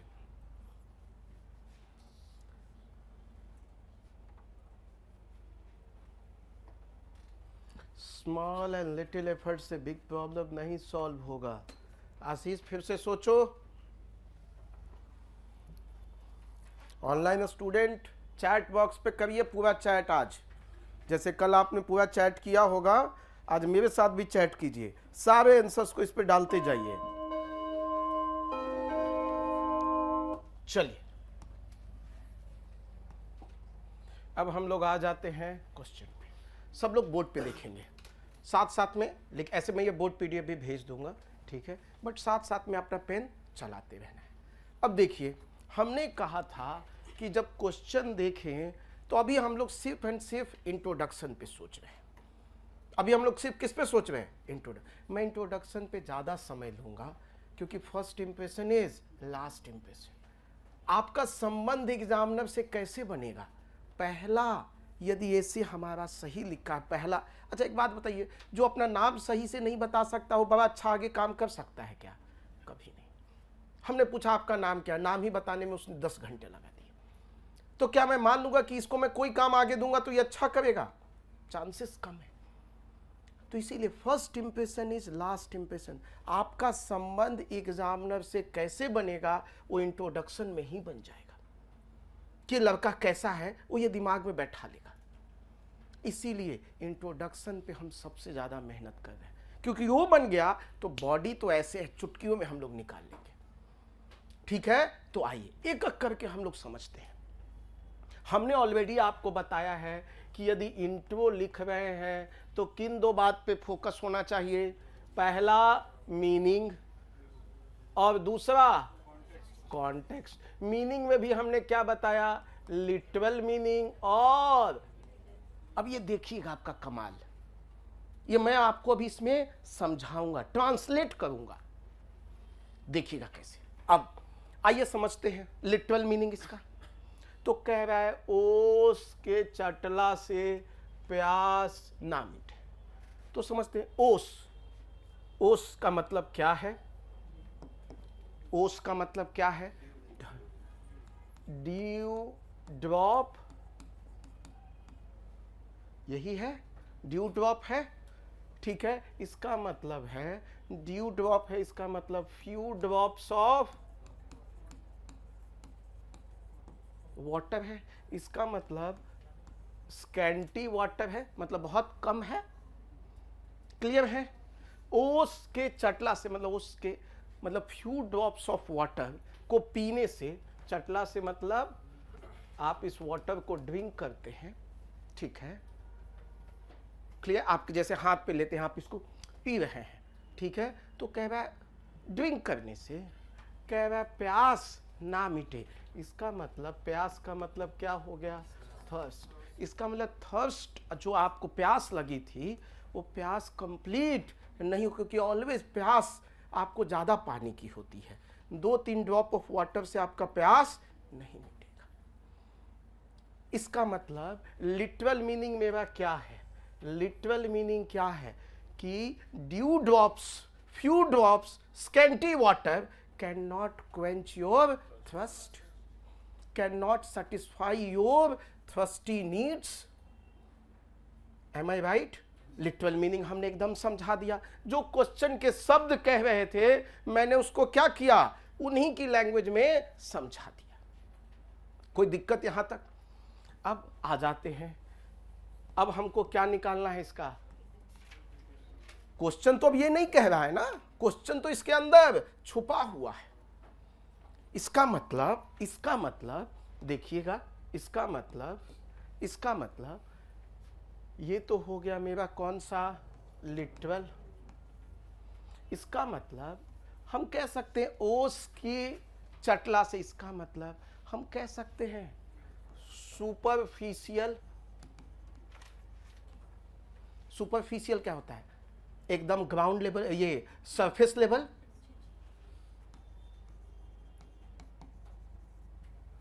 कह सकते हैं क्या? सरफेस लेवल मतलब कोई काम को बड़ा आधे मन से किया गया है। ठीक है, सरफेस लेवल पे ही आप उसका क्या करते हैं? सॉल्यूशन देने की कोशिश करते हैं। तो एक एक करके पहले उसका अलग अलग शब्दों का मीनिंग समझते हैं। देखिए, क्विक रेमेडीज। ठीक है, हम क्या कहने की कोशिश कर रहे हैं कि कोई चीज तुरंत रेमेडी मिल गई है तो क्या उसका सॉल्यूशन दे देगी? नहीं। तो वैसे ही 5-6 शब्दों को आपको लिखते जाना है। अपीयरेंस, ठीक है, सैलो एफर्ट। ठीक है, तो हम क्या कह रहे हैं यहाँ पे? ओस के चटला से, इसका मतलब कोई सुपरफिशियल एफर्ट हो, आपका सरफेस लेवल एफर्ट हो, क्विक रेमेडीज हो, अपीयरेंस हो सकता है देखने में बड़ा अच्छा हो, लेकिन क्या वो काम का आदमी निकलेगा? इस पे कोई डाउट है? होता है ना, बहुत बड़ा अपीयरेंस हम देख के हायर कर लेते हैं। ठीक है, लेकिन 2-4 दिन बीता, बोले यार किसको बैठा दिया हमने। ठीक है, अपीयरेंस, सैलो एफर्ट। तो ये सारे इसके हिडन मीनिंग है। तो कह रहा है उस, अब यही सबको देखिए कहाँ कहाँ कहाँ कहाँ, तो कह रहा है चाहे वो रिलेशनशिप हो, पर्सनल लाइफ हो, करियर हो, प्रोफेशनल लाइफ हो, या कोई ऑर्गेनाइजेशन हो, या कोई कंट्री हो, कुछ भी हो सकता है। या यहां हाफ हार्टेड एफर्ट, दरोगा की भी तैयारी चल रही है और साथ में बीपीएससी की भी चल रही है, सीजीएल की भी चल रही है, सब जगह क्या है, हाफ हार्टेड है। ठीक है, तो कह रहा है कि कोई भी सुपरफिशियल एफर्ट या हमारा क्विक एफर्ट या कोई ऐसा appearance, half hearted effort, shallow effort, क्या कोई हमें रिजल्ट देगा, क्या हमें कोई सक्सेस देगा, चाहे वो रिलेशनशिप में हो, चाहे पर्सनल में हो, या करियर में हो, या प्रोफेशनल लाइफ में हो, या कोई कंट्री में हो। यदि नेता पूरे मन से उस देश के लिए नहीं लगेगा तो क्या उस देश को सक्सेस मिलेगी, नहीं मिलेगी। तो कह रहा है इन सब चीजों पे यदि इस तरह का एफर्ट होगा तो क्या हमें सक्सेस मिलेगी, नहीं। हमें सक्सेस के लिए क्या चाहिए, इसका मतलब प्यास ना मिटे, इसका मतलब प्यास यहां पे क्या है, सक्सेस है। ठीक है, तो कह रहा है सक्सेस के लिए आपको क्या चाहिए, तो सक्सेस के लिए आपको क्या चाहिए, डेडिकेशन। सक्सेस के लिए आपको क्या चाहिए, एफर्ट। सक्सेस के लिए क्या चाहिए, फुल हार्डवर्क। सक्सेस के लिए क्या चाहिए, प्रॉब्लम को एकदम डीप लेवल पे समझना, मींस अंडरस्टैंडिंग ऑफ क्या, प्रॉब्लम। और पता है प्रॉब्लम को अंडरस्टैंड करने के लिए आदमी को क्या करना पड़ता है, एफर्ट करना पड़ता है। तो ये उसके अंदर का छुपा हुआ मीनिंग है। क्या है कि यदि कोई भी ऐसा एफर्ट जो हाफ हार्टेड होगा, सैलो होगा, ठीक है, बस अपीयरेंस बेस्ड होगा, वो कभी भी सक्सेस में ट्रांसलेट नहीं हो सकती, चाहे वो रिलेशनशिप हो, पर्सनल हो, प्रोफेशनल हो, कंट्री हो, ऑर्गेनाइजेशन हो। और हमें यदि सक्सेस चाहिए तो क्या करना होगा, हमें डेडिकेशन, एफर्ट, सब चीज पे फोकस करना होगा। अब इससे क्या हम एक पैराग्राफ लिख सकते हैं क्या, इतनी बातों से एक पैराग्राफ लिख सकते हैं क्या? इसका मतलब हमारा क्वेश्चन शिफ्ट हो गया है कि ओस के चटला से प्यास ना मिटे। इसका मतलब कोई भी काम यदि हम आधे मन से करेंगे, पूरा एफर्ट नहीं लगाएंगे, तो उसमें सक्सेस कभी नहीं मिलेगी। उसके लिए हमको ऑलवेज क्या करना होगा, डेडिकेटेड रहना होगा, हार्ड वर्किंग रहना होगा, एफर्ट कंटिन्यूअस लगाना होगा, तो हमें सक्सेस मिल जाएगी। अब देखिए क्वेश्चन शिफ्ट हो गया, क्वेश्चन नया बन गया। तो हमने अभी तक दोनों बातों को आप लोगों को समझा पाया हूं क्या? यहां तक किसी को कोई डाउट? ऑनलाइन स्टूडेंट कोई डाउट? एकदम बहुत अच्छा, सामी हैदर बहुत अच्छा आपने लिखा, क्लियर है? यहां तक कोई डाउट? क्या मैं इतनी बातों से एक पैराग्राफ लिख सकता हूं 60 से 70 शब्दों का? कोई डाउट? और यदि एग्जामिनर को आपने इतनी बातें समझा दी तो एग्जामिनर नहीं समझ जाएगा कि आपको क्वेश्चन समझ में आ गया है? अरे बताइए। अब हम इसके आते हैं दूसरे पार्ट पे। इसको हम क्या दे दिए हैं, आई डन। चलिए अब इसके दूसरे पार्ट पे आते हैं। I2 क्या है आपका? I2 क्या है? I2 क्या है? कॉन्टेक्स्ट क्या है? बैकग्राउंड क्या है? Current affairs. करें क्या? अब चलिए पहला मैं लेता हूं, अनएम्प्लॉयमेंट।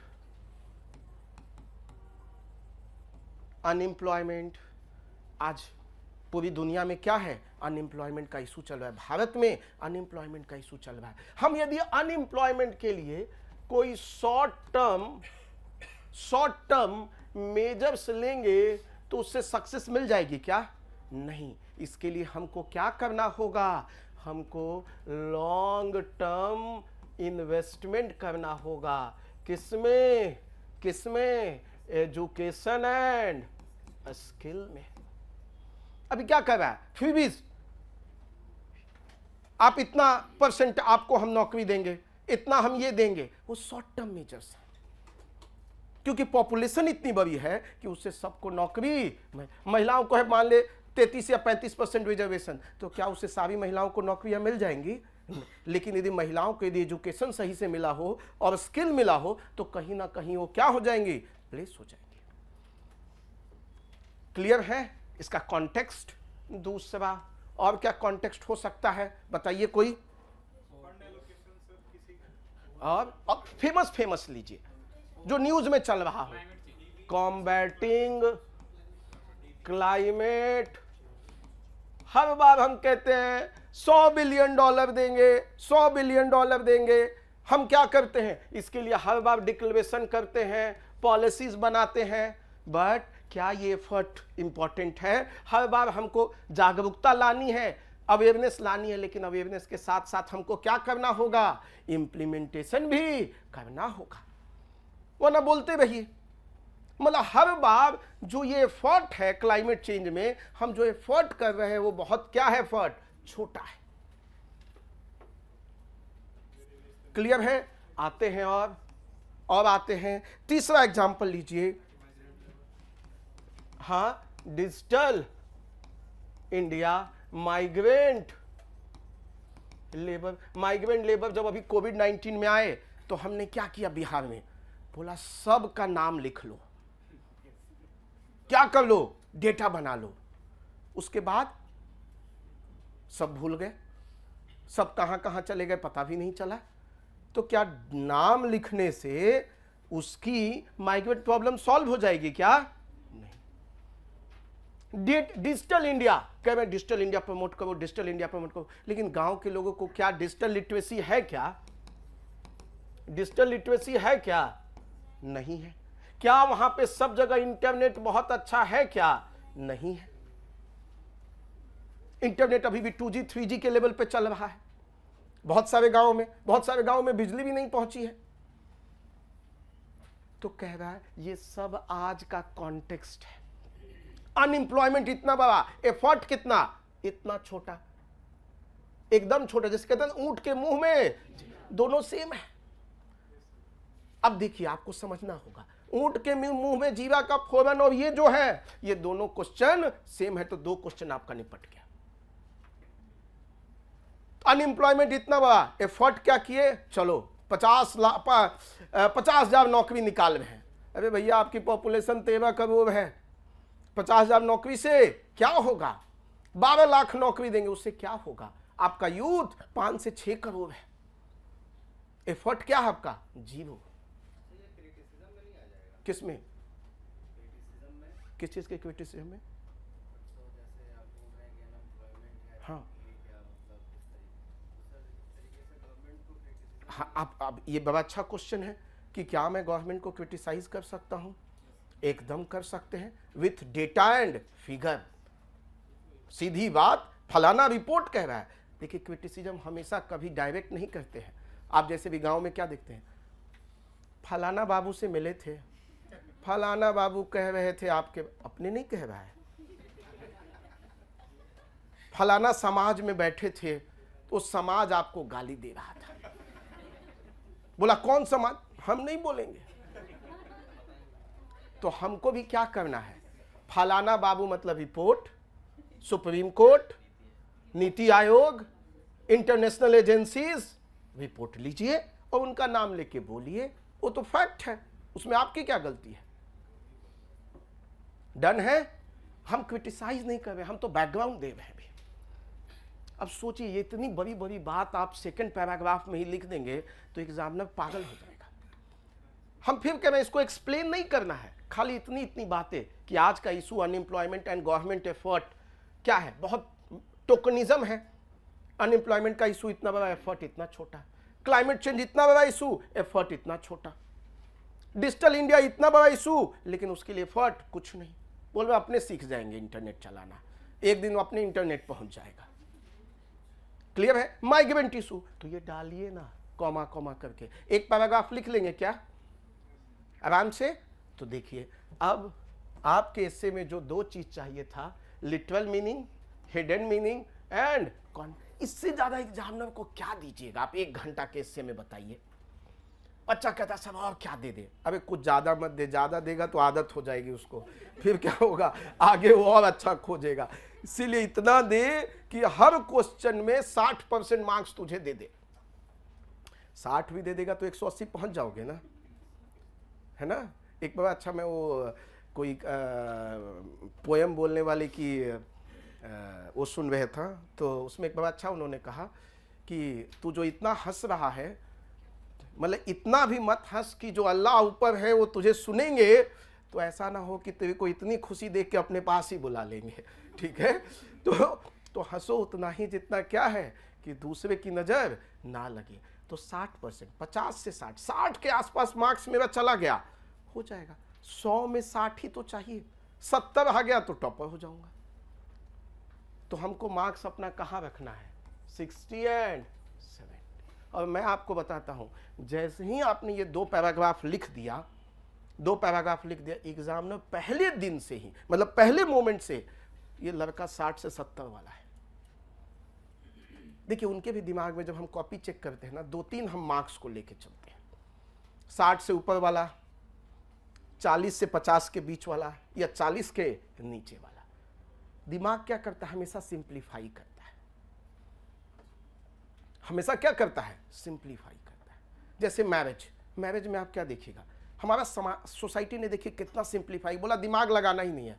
बोला शादी कहाँ होगी? तो कास्ट में होगी। पहले कहाँ होगी? तो रिलीजन में। एकदम सेटिस्फाइड। रिलीजन में कहाँ? तो कास्ट में। अब बाकी टेंशन ही ना, फलाना कौन कास्ट है, क्या है। और यदि कोई इंटर कास्ट कर लिया, उसको बाइकआउट कर दो, कहानी खत्म, या उसको मार दो।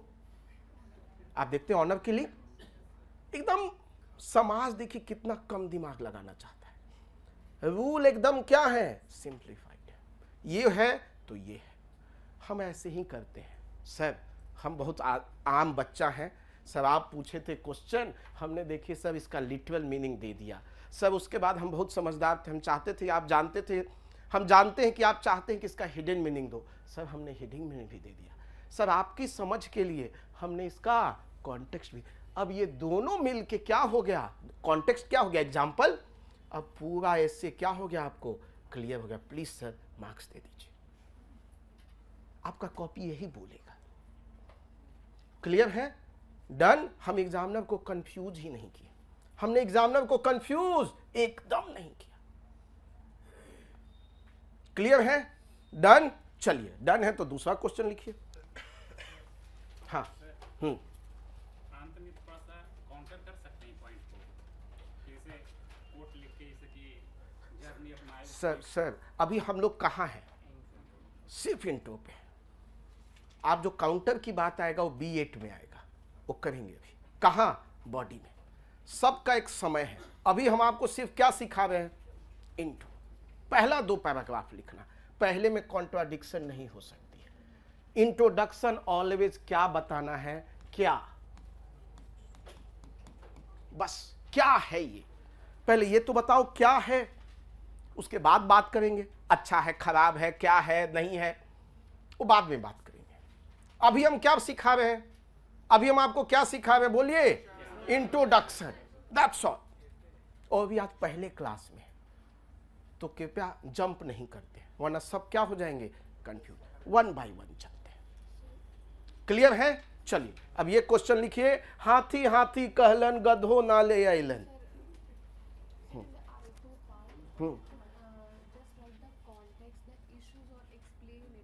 एक लाइन कि किस कॉन्टेक्स्ट में आप बात कर रहे हैं? क्वेश्चन क्या है आपका? हाथी हाथी कहलन, गधो ना ले अइलन। क्या आप लिखिए तो भी। हम लोग कह रहे हैं पहले लिखते तो हैं, पहले ही जजमेंटल नहीं हो जाना है। लिखिए चुपचाप, सोचिए 4 minute. Online student, peace and harmony among countries and within the country. ठीक है, बात मत कीजिए प्लीज, अपने से सोचिए।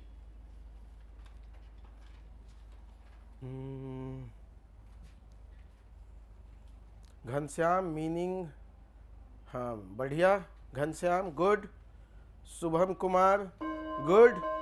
चलिए चलिए, हमारा क्वेश्चन है, क्वेश्चन क्या है?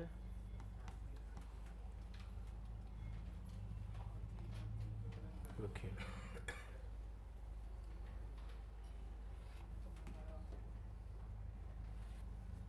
इसको थोड़ा सा समझते हैं हम लोग, समझिएगा। अब क्या कह रहा है? हाथी हाथी हाथी, और कह रहा है गधो ना ले आइलन। इसका मतलब है, ठीक है, थोड़ा सा हम लोग समझते हैं। अब हमने अभी थोड़ी देर पढ़ा था, इंट्रोडक्शन में क्या था हमारा? Meaning and context. मीनिंग भी कैसा? लिटरल एंड हिडन, और कॉन्टेक्स्ट में background plus current affair. Clear है एकदम? ठीक है, एकदम मन मस्तिष्क में बैठा दूंगा, मैं इतनी बार बोलूंगा। अब देखिएगा इस बात को, इसका लिटरल मीनिंग क्या देखे कि कहा आपने क्या? आपने कहा कि आप लाएंगे हाथी। हाथी एक जानवर है जिसकी वैल्यू क्या है? वैल्यू क्या है? बहुत ज़्यादा है। तो आपने प्रॉमिस किया, क्या प्रॉमिस किया? ठीक है, हमारी एक्सपेक्टेशन थी किस चीज़ की? हाथी की। बट जब आप लेके आए तो आप गधा भी लेके नहीं आ पाए। इसका मतलब गधा is of less value, less important. इसका मतलब आपका प्रॉमिस था एलिफेंट, बट आप जो मिनिमम गधा ला सकते थे आप वो भी लेके नहीं आ पाए। तो लिटरल मीनिंग तो क्लियर हो गया।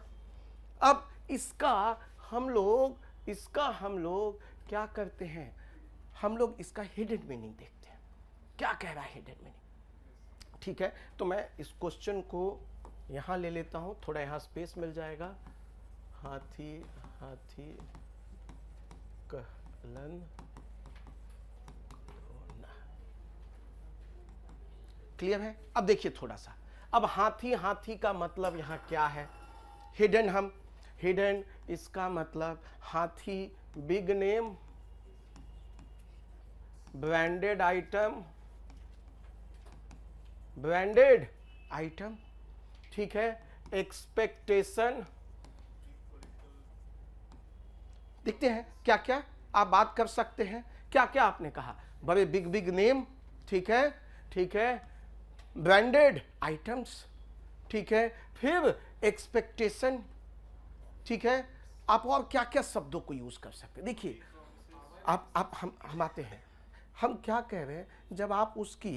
जब उसकी आप हिडन मीनिंग लिखते हैं ना, तो एक वर्ड पे मत जाइए, कॉमा करके बहुत सारे उसके शब्दों को लेके आना होगा आपके पास, ठीक है। इसका मतलब प्रॉमिसेस है,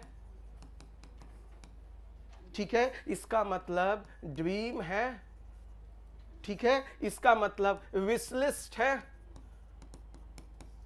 हाँ? ससुर जी आए, बोले बताओ क्या चाहिए, बताओ क्या चाहिए? बोले मर्सिडीज। आए तिलक में लेके तो पता चला मारुति भी नहीं था, 2 व्हीलर आ गया। तो क्या हो गया? आपकी जो एक्सपेक्टेशन थी उससे रियलिटी मैच नहीं खाई। बोले हम तो बहुत बड़े आदमी हैं, ठीक है। अब देखिए विश लिस्ट। अब गधो ना ले आइलन, मतलब ये हमारा क्या था? एक्सपेक्टेशन था, ये मेरा ड्रीम था जो आपने मुझसे कहा। क्या ड्रीम है तुम्हारा? ड्रीम है हाथी लेके आइए। रियलिटी क्या मिला? गधा भी नहीं मिला। इसका मतलब कि आपने जो फॉल्स प्रॉमिस किया, जो प्रॉमिस फॉल्स किया, उसको आपने डिलीवर नहीं किया। इसका मतलब जो आप कह रहे हैं, there is a difference between क्या? Words and action. वर्ड्स कुछ कह रहे हैं और एक्शन कुछ और कह रहा है। समझ रहे हैं? इसका मतलब ओवरऑल इसका मीनिंग ये हुआ कि जो आपने प्रॉमिसेस किए, जो एक्सपेक्टेशन हमने पाले थे, वो क्या थे? फॉल्स थे, क्योंकि आपकी डिलीवरी क्या थी? हुई ही नहीं। आपकी डिलीवरेंस क्या थी? मिनिमम चीज भी हमको डिलीवर नहीं कर पाया जो आपने हमसे प्रॉमिस किया था। जुमला डाल सकते हैं, लेकिन कंट्रोवर्शियल शब्द है तो अवॉइड कीजिए, ठीक है? कंट्रोवर्शियल शब्द है, अवॉइड कीजिए। आपको नहीं पता कहां पे कौन किसका भक्त बैठा हो, ठीक है? बोलेगा जुमला, इसका 1 साल काटते हैं रुको तो छोड़ दीजिए। अभी यहां देखिए, हस्बैंड वाइफ अलग हो जा रहे हैं, जिनका नाम आप ले रहे हैं, 2 अलग अलग विचार हो गए, बोला आप नहीं रहेंगे साथ में, मोदी जी को पसंद नहीं करती, और दूसरा कहे मोदी जी को पसंद करती, दोनों अलग। ऐसा निकला पेपर में, ठीक है? तो ये शब्दों को क्या करें, थोड़ा हम लोग को तो यार देखिए, आपको एग्जामिनर साहब, हम दुखियारी आदमी है, प्लीज हमको मार्क्स दीजिए। हर हिस्से में 60 से, बस इतनी ख्वाहिश है कि 60 से ऊपर दे दीजिए। 60 से ऊपर जो देंगे हम रख लेंगे, है ना? एक हिस्से में, ये नहीं कि सारे हिस्से मिलाकर। तब तो क्या किए आप, पहले ही हमको तो उल्टा वाला हो गया। हाथी मांगे थे, गधा भी नहीं दिया आप, ठीक है? हमारी इच्छा बस इतनी ही है सर कि सर 60 से ऊपर जितना दीजिएगा हम खुशी खुशी रख लेंगे। क्लियर है? तो इसका मतलब ये है कि हाथी हाथी, इसका मतलब देखिए कटाक्ष है किस पे? अब हम लोग कटाक्ष कहां पे आ जाए? Background, current affair. इसका मतलब ये I1 लिख सकते हैं क्या? इतनी बातों से एक पैराग्राफ लिखा जाएगा क्या? पहले लिटरल मीनिंग और फिर उसका हिडन मीनिंग। तो जब भी आप हिडन मीनिंग लिखते हैं, एक शब्द मत लिखिए, 4-5 वैसे सिनोनिम्स को लेके आइए, मिलता जुलता। देखिए, इससे भी खास बात यह है, आपको आजादी है चॉइस ऑफ वर्ड का, बट क्या हो, मीनिंग क्या हो, रेलेवेंट हो, ठीक है? क्लियर है? अब इसी को हम एग्जाम्पल से लेके आए। कॉन्टेक्स्ट, बैकग्राउंड, कहां I2। अब यहां देखिए, जितने बाबाओं की कहानी है, हाथी बाबा को माना भगवान, किसको? आशा, राम, बापू, बाबा, राम, वही, ठीक है? माना इनको क्या? भगवान। ये निकले क्या? रेपिस्ट। हम क्या कह रहे हैं? हमने इनको बहुत हाई रिगार्ड में देखा था, ठीक है? बट ये क्या किए? गलत कार्यों को किया, ठीक है? ये तो कोर्ट में क्या हो चुका है, प्रूफ हो चुका है, कोर्ट का मैटर है, कोर्ट ने इनको सजा दे दी है। तो उसमें अब वैसे तो हर बात में ही एग्जामिनर ऑफेंड हो जाएगा तो हम लिखेंगे नहीं। सर आप ऑफेंड हो जाएंगे तो हम नहीं लिखेंगे, प्लीज 60 मार्क्स दे दीजिए। समझ में है? तो ये फैक्ट है, हम फैक्ट की बात करें। जुमला was not a fact, it was, ये कोई नहीं कह सकता कि ये फैक्ट है, ये फैक्ट है। कोर्ट में ये प्रूफ हो चुका है, ऑनरेबल कोर्ट ने इसको क्या किया? सजा दिया है दोनों को, ठीक है? फिर और एग्जाम, चलिए आप मन करता है छोड़ दीजिए, हजारों एग्जाम्पल है। बाबा से आप बहुत मानते हैं, छोड़ दीजिए बाबा को, ठीक है? आते हैं 2 मिनट रुक जाइए। हम कंट्रोवर्शियल क्यों पकड़ रहे हैं, छोड़िए, और आते हैं एग्जाम्पल। बाइजू, वीवर्क, इन सब को हाई वैल्यूएशन मिला, मीडिया अटेंशन मिला, और अंत में ये क्या कर गए? फ्लॉप कर गए। बोला हाथी था, लास्ट में गधा के लायक भी नहीं बचा।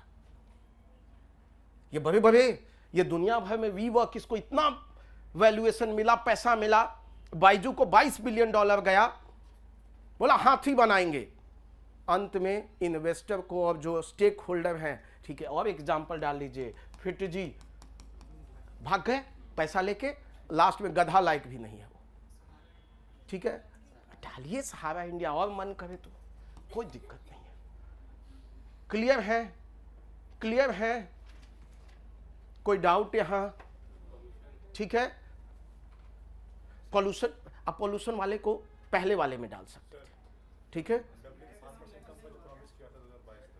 हाँ ठीक है, आप डालिए, ठीक है। हम क्या कह रहे हैं, आप बहुत सारे एग्जाम्पल को डाल सकते हैं, ठीक है, बहुत सारे एग्जाम्पल को डाल सकते हैं। एक और एग्जाम्पल बड़ा फेमस है, क्लाइमेट चेंज। क्लाइमेट चेंज में हमने कहा था $100 बिलियन देंगे 2010-11 में ही, कहा था 2020 तक। आज तक को क्या हुआ, नहीं मिल पाया, नहीं मिल पाया, ठीक है। या हमने कहा था क्या, इस समय तक भारत क्या कर देगा, 33 से 35% कार्बन रिडक्शन। लगता है आपको कार्बन रिडक्शन हम कर पाएंगे 33 में ना? तो क्या कह रहा है, फुल प्रॉमिस दिखाया गया लेकिन हमको मिला नहीं। और छोड़िए, शाहरुख खान का फेयर एंड लवली बोला एकदम गोरा बना देंगे, हैंडसम बना देंगे। सब आदमी ने सोची एक बार भी हैंडसम के चक्कर में खरीदा होगा। एक बड़ा अच्छा ऐड है छोटे बच्चे का, जो बड़ा मेहनत से डेली 50 पैसे कमाता है, वो महीने भर कमाता है इसलिए क्योंकि उनको फेयर एंड लवली लेना है, क्योंकि वो काला था। जब वो लगाता है 10 दिन देखता है इसका तो कोई असर ही नहीं हो रहा है, तो बेचारा बहुत रोता है कि मैंने पूरे महीने का कमाई इसको दे दिया और हमको क्या मिला, झूठा वादा। इसमें और एग्जाम्पल लिख लीजिए, पतंजलि बाबा रामदेव का सब चीज का दवाई है। सुबह एकदम आंख मटकाते आएंगे और क्या करेंगे देखिएगा, कुछ हो तो ये प्रोडक्ट ले लो, कुछ हो सामने प्रोडक्ट, मतलब इतना हिम्मत चाहिए प्रोडक्ट को बेचने के लिए, सारे प्रोडक्ट को सामने रख दिया। कैंसर बोला ऐसे ठीक कर देंगे, कैंसर कौन सी, कुछ भी उनके पास सबका दवा है। एक लाए बोले इसको खाने से सिर्फ बेटा ही होगा, इसका भी दवा ले आए।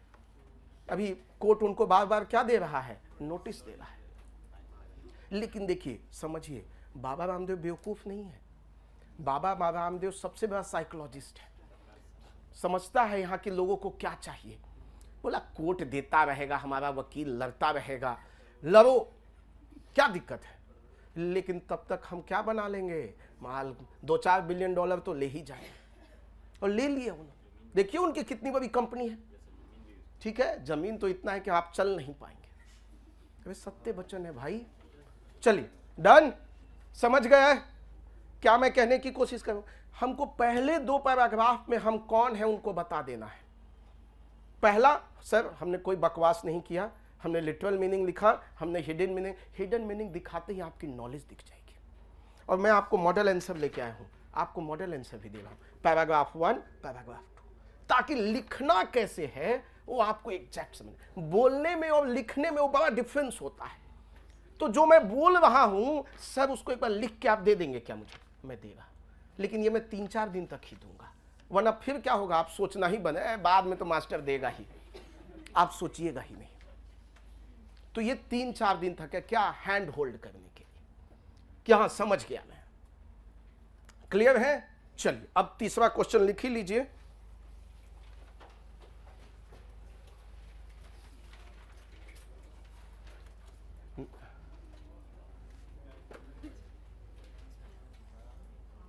ये चौथा क्वेश्चन था, ना नीमन गीत गईब ना मरवा में जईब, ना नीमन गीत गईब ना मरवा में जईब।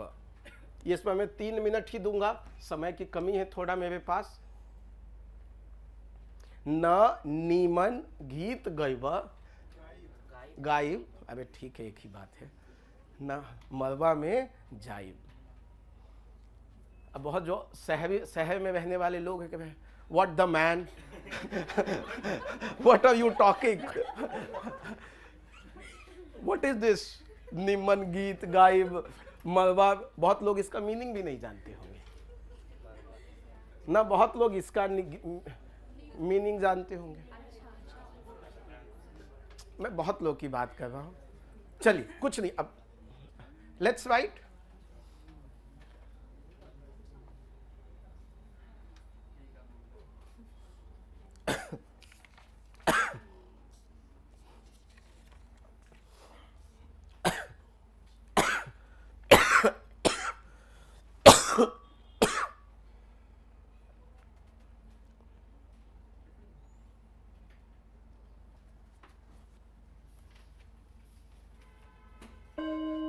चलिए चलिए देखते हैं, समय भी हमारे पास नहीं है, थोड़ा मैं समझा देता हूं और उसके बाद इसको हम लोग फिर नेक्स्ट क्लास में डिस्कस करेंगे। ऐसे मॉडल आंसर हमने दिया है, इसको समझते हैं एक बार क्या कह रहा है इसको समझते हैं। तो कह रहा है, अब देखिएगा वो बांटता रहेगा, आपके पास पहुंच जाएगा, या बोर्ड पे आप लोग देखिए प्लीज। कह रहा है ना नीमन गीत गाइब ना मरवा में जाइब। तो ना नीमन गीत गाइब इसका मतलब है कि कह रहा है नीमन गीत, नीमन मतलब गुड, ठीक है। तो कहता है कि ना हम गाना अच्छा गाएंगे, ठीक है, और ना ही हमको मरवा क्या होता है, जो शादी का मंडप होता है जिसमें फाइनली शादी होती है, ठीक है। तो कह रहा है उस समय क्या होता है, महिलाएं क्या करती हैं, गीत गाती हैं। तो कहता है ना हमको आएगा ना हम वहां जाएंगे। ये इसका लिटरल मीनिंग है, ये इसका क्या है, लिटरल। लेकिन इसका हिडन मीनिंग क्या है, तो हिडन मीनिंग क्या कह रहा है, इसका मतलब ना नीमन गीत गाइबा, इसका मतलब no action, no engagement, no participation, ठीक है। कह रहा है हार्ड वर्क, ना हम हार्ड वर्क करेंगे ना सक्सेसफुल बनेंगे, ना हार्ड वर्क बनेंगे ना महान बनेंगे, ठीक है। तो ये छुपा हुआ बात क्या कह रहा है कि कोई व्यक्ति यदि एक्शन नहीं करता, एक्शन मतलब काम नहीं करता, अपने आप को इंगेज नहीं करता है, पार्टिसिपेट नहीं करता है, हार्ड वर्क नहीं करता है, उसको success, respect, position, power, dignity नहीं मिल सकती है, वो ग्रेट नहीं बन सकता है। ग्रेटनेस का एक ही है, एक जन्मजात हो राहुल गांधी, ठीक है, कुछ भी नहीं करो तो एक ग्रेटनेस तक के क्या है, पहुंच चुके हैं। और दूसरा आम आदमी कैसे पहुंच सकता है, हार्ड वर्क, और तो कोई तरीका है ही नहीं। और कोई तरीका है क्या बीच में, हो तो मुझे भी बताइएगा, ठीक है। तो कह रहा है इसका छुपा हुआ क्या कह रहा है कि no action, no engagement, no participation, no hard work. और ये जब नहीं है तो it will not result into success, respect, position, power, dignity, greatness. मतलब without any action you can not do. यदि एक्शन नहीं करेंगे तो खाना तक नहीं खा पाएंगे। ये उसका उससे बढ़िया एग्जाम्पल क्या हो सकता है। हॉस्पिटल में आपको कोई चम्मच से खिलाता है तो आपको अच्छा लगता है क्या, नहीं, आपको बहुत पेन में होता है कि नहीं यार मैं ये बेसिक काम भी नहीं कर पा रहा। क्लियर है।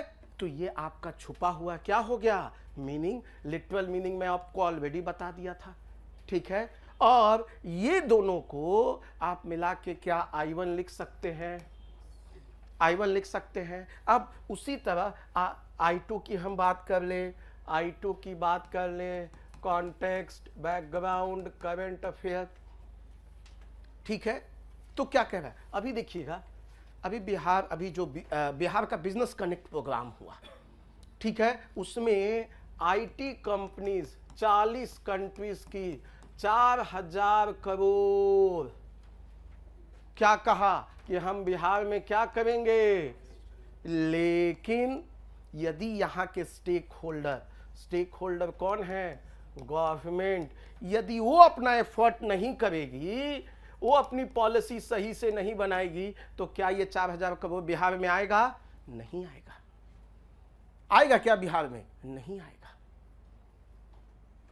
हमने देखा बिहार में, अभी हमने एक एग्जाम्पल लिखा था, सेमीकंडक्टर वाली एक कंपनी थी, वो क्या कह रही थी कि हम बिहार में आकर क्या कर दिए, गलती कर दिए, क्योंकि बिहार गवर्नमेंट का इस ओर रुझान ही नहीं है, वो सड़क नहीं बनवा पाई, वो बिजली नहीं दे पाई। अभी देखिए, मैं भी एक स्टार्टअप हूं, और मैं से जो मैं बिहार के एडुटेक में पहला स्टार्टअप हूं।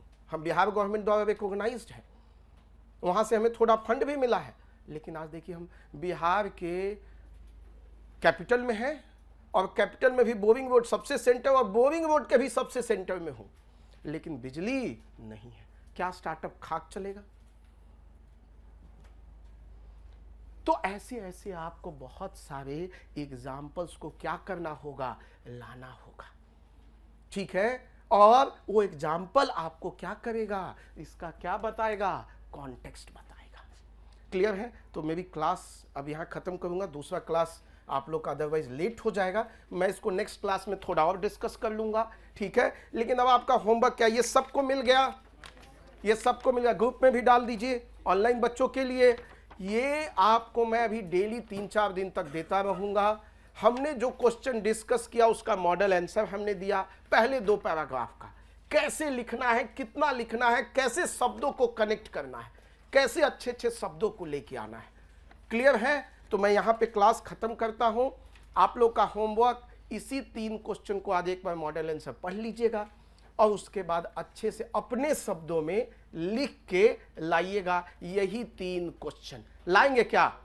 डन? चलिए कल हम आपको चेक करेंगे और कल हम लोग फिर सेम टाइम पे, कल एग्जैक्ट, आज जितने लोग लेट आए हैं 11:45 में हम लोग क्लास स्टार्ट कर देंगे, क्योंकि मेरी दूसरी क्लास 2 बजे होती है, दूसरा टीचर भी वेट करते हैं, तो वहाँ पे टाइम की प्रॉब्लम हो जाती है।